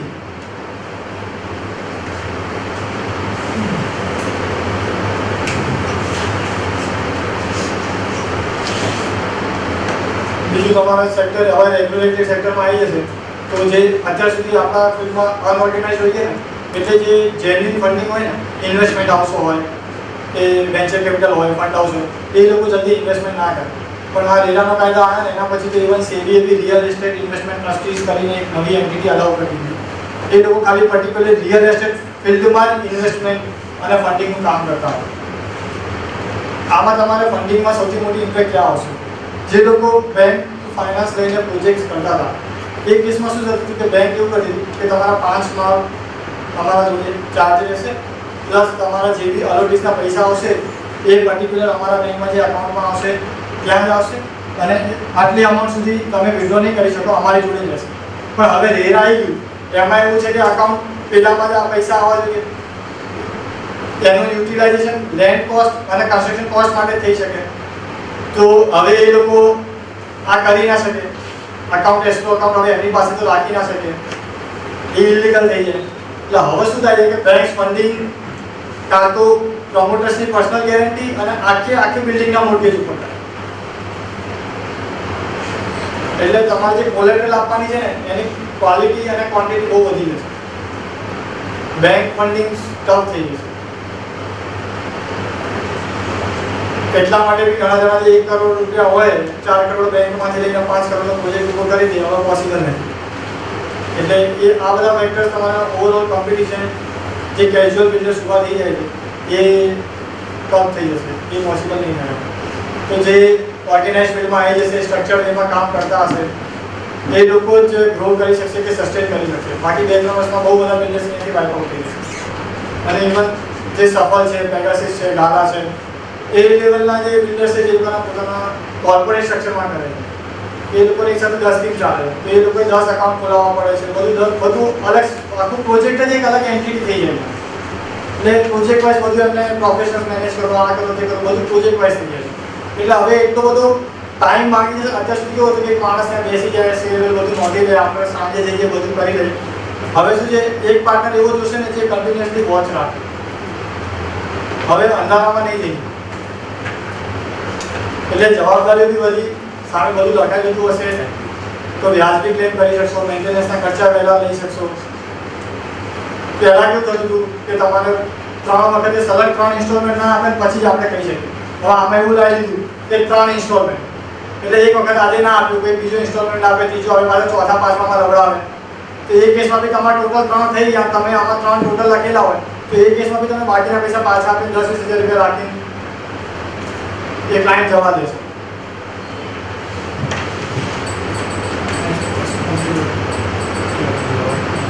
અને હવે કમ્પ્લીટલી નોર્મલી એવું થઈ જશે સિવિલ કોર્ટ જોડે તો લિસ્ટ બી સિવિલ કોર્ટે ઓલમોસ્ટ બધા હાઈકોર્ટ્સને એવું ડિરેક્શન આપી દીધું છે કે જેટલા બી રિયલ એસ્ટેટ રિલેટેડ જેટલા બી કેસીસ છેલ્લા 5 વર્ષમાં થયા છે એ બધા ધીરે ધીરે કરીને રેરામાં ટ્રાન્સફર થઈ જવાના છે અને એ રેરા હેન્ડલ કરવાના છે. અને હવેથી કોઈ બી મેટર્સ થશે તો એ સિવિલ કોર્ટમાં નહીં રેરામાં જશે. એટલે જો તમારા માટે સ્પેશિયલ કોર્ટ જેવું આવ્યું છે એટલે હવે જે પેલો 5 વર્ષ 10 વર્ષ તારીખ પે તારીખ શું નહીં થાય. એટલે આજે પણ કોઈ બિલ્ડરનું અલોટમેન્ટ લેટર હોય તો આપણે જઈને વેરામાં કમ્પ્લેન કરી શકીએ છીએ સ્ટાર્ટ થઈ કમ્પ્લેન સર એમાં કેવું છે ને કે 1/5/2017 પછી તમે દસ્તાવેજ બધું કર્યું હોય પણ એ ટાઈમે રેવાનું ફોર્મેટ નહોતું, રૂલ્સ નહોતા, આપણા ગુજરાતના રૂલ્સ બહુ લીધા, રૂલ્સ નહોતા, ફોર્મેટ નથી. તો કેવું છે કે મેક્સિમમ તમને રેલા શું સજેસ્ટ કરશે બિલ્ડરને કહી દેશે કે ભાઈ તમે 1/5/2017 પછી જેટલા વેચ્યા છે ને એ બધાને રેલાના ફોર્મેટમાં દસ્તાવેજ કરી નાખો ફરી. તેમાં સ્ટેમ્પ ડ્યુટી જે ભોગવવાની આવશે એ તો ઓલરેડી પહેલાંથી ક્લાયન્ટે ભોગવી એ માંગે સર તમે સ્ટેમ્પ ડ્યુટી ફરીથી કરી દો, જે રેલાનો ફોર્મેટ છે એમાં દસ્તાવેજ કરી દો. રેરા એ બહારના ખર્ચનું ફોર્મેટ જ આપેલું, વેચાણ દસ્તાવેજનું ફોર્મેટ નથી આપેલું. એટલે જે બહાર અને નોર્મલી બહારના ખર્ચના ફોર્મેટમાંથી વેચાણ દસ્તાવેજ બની છે. હિસ્ટ્રી આપણી જમીનની એની જ આવવાની. પહેલાંમાં આપણે એવું દેખાય કે આટલા ટાઈમે પૈસા આવવાના છે, વેચાણ દસ્તાવેજને એટલે બને કે આવી ગયા. બાકી જે તમારી વેચાણ જે ટર્મ્સ એન્ડ કન્ડિશન હોય એ મેઇન જે હોય છે બહારના ખાતે જ હોય. પણ કસ્ટમર એગ્રી હોય કે બિલ્ડર જે રીતે કરે એ રીતે દસ્તાવેજ કરવામાં એગ્રી હોય તો થઈ શકે. ના થાય ને તમે બંધાયેલા છો ને કે તમારે એના ફોર્મેટમાં કરવાનું એ તો તમે ખોટું કર્યું એવું થઈ ગયું. એટલાથી આપણને ફોર્મેટ આમાં શું થાય સાહેબ બીજી વસ્તુ પ્રેક્ટિકલી શું ઇસ્યુ આવે જે રેરામાં પ્રોજેક્ટ રજીસ્ટર હોય એનો પણ રેલામાં તમારે 1/2017 ઓનગોઈંગ રૂપિયા હતો તમે રેલામાં આવી જ ગયા 1/2017 મારી સ્કીમ ચાલુ હતી. મેં કોઈ દસ્તાવેજ 10/17 કર્યો. રજીસ્ટ્રેશન હું આજે કરું પણ કાયદો તો 1/2017 બી હતો. એટલે 1/2017 પછીના જે બી દસ્તાવેજ થયા હોય એમાં જો તમને કોઈ તમે સામેથી ભલે ક્લાયન્ટને નહીં હોય પણ જો તમારા કોઈ ક્લાયન્ટની રિક્વેસ્ટ આવે ને કે રેરા પ્રમાણે અમારા ફરીથી દસ્તાવેજ કરવો હોય ખર્ચો તમારે ભોગવવાનો અમે કરી આપીશું, તમે ના ના પાડો એ ત્યાં જશે ને તો ત્યાંથી તમને ઓર્ડર એવું જ છે એટલે એ તમે એ ના કરી શકો.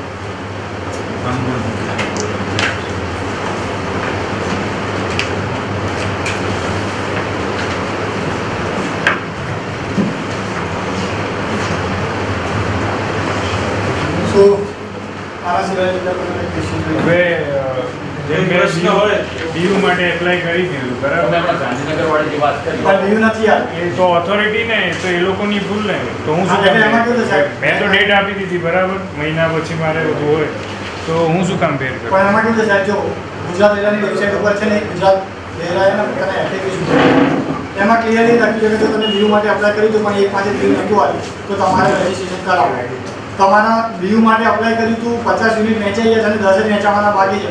એ લોકો એક જ લાઈનમાં તમને જવાબ આપે છે 1/5/2017 તમારું વ્યૂ નહોતું આવ્યું તો તમારે રજીસ્ટ્રેશન એવું કરાવવું. નહીં, એવું નથી કહેતો. એનો પ્રશ્ન એવો છે કે PU ની એપ્લિકેશન આપી દીધી, હા, પણ નથી આવી Authority ને. તરફથી PU ના મળ્યું અને જે મેં પોઝિશનની ડેટ હતી એ જતી રહી, તો પછી જે પેનલ્ટી વાળું છે તો પેનલ્ટી હું સર તમારે પહેલા તો ડેટ આપવાની કોઈ હતી જ નહીં ને. જૂના ને નવા પ્રોજેક્ટની વાત છે. નવામાં સમજો તમે ડેડલાઈન ઓનલાઈન પ્રોજેક્ટ એ કમ્પ્લીશન ડેટ પ્રોજેક્ટ લખી નાખી છે એની પહેલા તમે લીવ માટે એપ્લિકેશન મૂકી કોઈ કારણસર પ્રોજેક્ટ ચાલુ છે એટલે સાહેબ મેં તમને કીધું ને કે જે આપણે બાનાઘાટ કરીએ ને એમાં આપણે ક્લોઝ નાખવો જ પડે કે જો લિફ્ટ માટે છે, વ્યૂ માટે છે, આ બધા માટે અમે એપ્લિકેશન કરી દીધી પણ ત્યાંથી જો એમની સાથે ડિલે થયું તો એ કેસમાં અમને યોગ્ય છૂટછાટ ગણવી એવું અમે ક્લોઝ ઓલરેડી એગ્રીમેન્ટમાં નાખેલો જ છે. એ તો રેરમ જ સમજતું ને સમજો આપણે રેરમ લખીને આપીને કે હું આ તારીખે બતાવી દઉં છું એમ. હા પણ એમાં સાહેબ એમાં કેવું છે પેલો કમ્પ્લેન કરે તો તમે કહી શકો ને કે સાહેબ જો અમારા આજે નક્કી થયું તો મેં તો એપ્લિકેશન કરી દીધી. એટલે કસ્ટમર રેરામાં કોઈ ગયું બરાબર રેરા એમ કે તમે આ કમ્પ્લીશન આપ્યું ડેટ તો આપણે પછી એ રીતે હા, તો એ તો બતાવવું સાહેબ પડે કે ભાઈ આપણે નથી આપ્યું.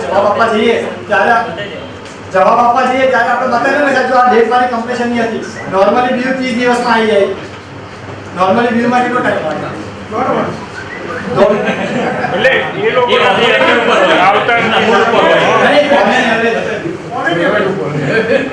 એ લોકો જ નથી આપતા તો શું કરવાનું? તો એ વસ્તુ તો મારે જો વેચવાની કશું નહીં આમાં કેવું છે ને તો આપણે 2 વર્ષની જગ્યાએ 5 વર્ષ એક્સ્ટ્રા રાખવાના બીજું કંઈ ના થાય. હવે સમજો દર ટાઈમ આવે કે એક નવી ભૂલ કાઢીને જાય તો મારે તો વરસ ખેંચી દે ને સાહેબ એટલે મેં તમને કીધું કે તમારે તારીખ ખેંચી જ લેવી પડશે કોઈ છૂટકો જ નહીં. એ અલગ આ વસ્તુ એક છે ને આ એક ગમે તે આવવાનું.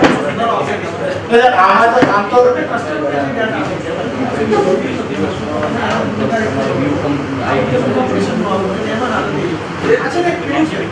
ડાયરેક્ટ છે સર આમાં તો સર આમ તો હજી આમાં એટલી બધી ભૂલો છે ને હવે આમાં એવું આપણે જોયું કે 8 થી ઓછા યુનિટ હોય અને 500 થી વધારે કાયદો હું ડાયરેક્ટ અહીંયા બોલું એમાં વર્ડ ઓર જ યુઝ કર્યો છે અને ઓરનો મતલબ અથવા થાય એટલે આ કે આ એટલે એક જ કારણ મેં ગુજરાત રેડામાં જે મજૂરા મેડમ પછી કમ્પ્લીટ બેસે છે ને એમના પેલી ભૂલ કહીને કે એમને એક જ વસ્તુ કીધી સાહેબ તમે જે કાંઈ એડવાઇસ આપો અમે તો કન્સિડર કરીએ છીએ કે તમારે કરાવવું પડે. એ કેસમાં શું થાય ના કરીને કંઈક આવે તો ભાઈ હાઈકોર્ટમાં જઈને રીટ નાખી લડી જવું ત્યાર પછી કરાવી જવું એ પછી આપણો પોતાનો બિઝનેસ મોડલ. અને મને એટલું ખબર છે કે રૂલ્સ કાયદાનો ઓવરરાઈડ ના કરે. કાયદો હતો એટલે રૂલ્સ આવ્યા તો રૂલ્સ કાયદાનો ઓવરરાઈડ ના કરે. એ જ રીતે જે ગુજરાતના રૂલ્સ આવ્યા ને એમાં ડ્રાફ્ટિંગની મિસ્ટેક ચાલે એમાં એવું લાગ્યું છે કે જો તમારો પ્રોજેક્ટ ઓનગોઈંગ હોય ને તો તમારા જેટલા 70% પૈસાની જે આપણે વાત કરીએ કે તમારા પ્રોજેક્ટના જે ત્યાંથી આવવાના છે એટલા પૈસા પહેલા બિલ્ડરે એ ખાતામાં રાખી જમા કરાવી દેવાના. એવું કરો બિલ્ડર કરે બધા બિલ્ડર ભેગા થઈને એને મારશે પણ એ હડબડીમાં આવે ને એ ડ્રાફ્ટિંગની ભૂલ પણ કોઈ કોર્ટમાં ચેલેન્જ કરી દે તો એ તો કાયદો જોઈને જ કરવાનો. ચેન્જીસ તો હજી એમાં બહુ બધા આવશે કારણ કે હડબડીમાં આવ્યું છે ને તો બહુ બધી વસ્તુ એવી છે જે ઇનલાઈન નથી પ્રેક્ટિકલ ક્વેરીઝ આન્સર નથી થઈ જે જેમ કે મેં તમને કીધું ગાંધીનગરમાં કે પ્રેક્ટિકલ ક્વેરી તો એમાં મેં એ સજેસ્ટ કર્યું કે સાહેબ તમે ગ્રેડામાં લેટર લખી દો એની સાથે બધા દસ્તાવેજ આપી દો અને બી ને સીનું અત્યારે કરાવી દો પછી એમનો અભિપ્રાય એવો આવે કે કરાવો તો કરાવી દેવાનું કંઈ ના આવે તો નહીં કરાવવાનું. ઇન શોર્ટ હવે મકાનોના ભાવ ઘણા નહીં વધે બધી વસ્તુ અમને ખબર રહી કારણ કે તમારે ઇન્વેસ્ટર આવવાના પેલા ઇન્વેસ્ટરો આવતા રોકડ ઇન્વેસ્ટર જેમથી ઇન્વેસ્ટર આવતા હતા કે તમારે 10% કરતાં વધારે અમાઉન્ટ પે કરે તો તમારે બહાર કાઢી દેવાનું એટલે એ બ્લોક થાય. હજી તો આનાથી તો સાહેબ જે આપણે ગ્રેડાની વાત કરી હવે આમાં મારે દર ક્વાર્ટરે છે મને વેચાઈ ઓર્ડિનરી પાસમાં છે ને એમાં મારે એવું આપવાનું છે કે સમજો કે જ્યારે રજીસ્ટ્રેશન કર્યું ત્યારે મારે 40 યુનિટ વેચાણ માટે બાકી હતા બરોબર. હવે આ ક્વાર્ટરમાં મારા 35 વેચાયા એવું મારે આપવાનું હવે ખાલી પાછળ એવું લખી દે બિલ્ડરની લિંકમાં એવું આપી દે કે આજે 5 યુનિટ વેચ્યા તો કેટલા યુનિટ વેચ્યા 1 2 3 4 5 અને સામે જેના વેચ્યા એના 5 નંબર લખી દો બીજું કંઈ જ નહીં કરવાનું. પેલો આઈટીમાં 5 નંબર જશે ત્યાંથી ટ્રેક થઈ જશે તમારા ઇન્કમ ટેક્સ રિટર્ન પ્રમાણે જો તમે એ પ્રોપર્ટી લેવાની કેપેબિલિટી નથી રાખતા તો એ ટાઈમે નોટિસ આવી જશે નહીં તો નેક્સ્ટ ટાઈમ તમે નેક્સ્ટ રિટર્ન ચડાવીને એમાં પ્રોપર્ટી ના દેખાય તો બી નેક્સ્ટ યર નોટિસ આવી જશે. આ એટલે સુધી લિંક કરી શકે છે. ધારે તો અત્યારે એ સિસ્ટમ હજી કેવું છે, કોઈના પ્રોજેક્ટ રજિસ્ટર એક સિવાય કોઈના વેબસાઇટ ઉપર દેખાતા નથી, કોઈને લોગિન આઈડી પાસવર્ડ આપ્યા નથી. તો બેકએન્ડ ઉપર કેટલી ડિટેલ અપડેટ કરવાની આવે છે ને હજી કોઈને ખબર નથી. એક્ટમાં એવું છે કે તમારે ક્વાર્ટરલી કોઈ એનઓસી આવી, નવી તમારે જે બી અપ્રૂવલ લેવાની હતી એ આવી, ક્વાર્ટરલી જેટલા સેલ થયા કે પ્રોજેક્ટ રિલેટેડ એ મેટર આવી તો એ તમારે અપડેટ કરવાની છે. પણ એમાં જો ખાલી આ એક ટેબ મૂકી દે તો પાછળની આખી સિસ્ટમ લિંક થઈ જાય. ક્લિયર? તમારા મિત્ર લોકેશભાઈ સાહેબ ઘણું બધું સારી રીતે સમજાવ્યું, અઘરું છે પણ સમજાવ્યું છે અને પ્રયત્ન કર્યો છે, તો એમનો આભાર માનીએ. અને કોઈ ક્વેરી હોય તો આપણે પૂછી શકીએ. આપ સૌનો આભાર. આમંત્રણ આપ્યું અને આવી ગયા. થેન્ક્સ. અને થોડો હળવો નાસ્તો છે આપણે કરીશું બધા. Thank you Lokeshbhai. આવે છે?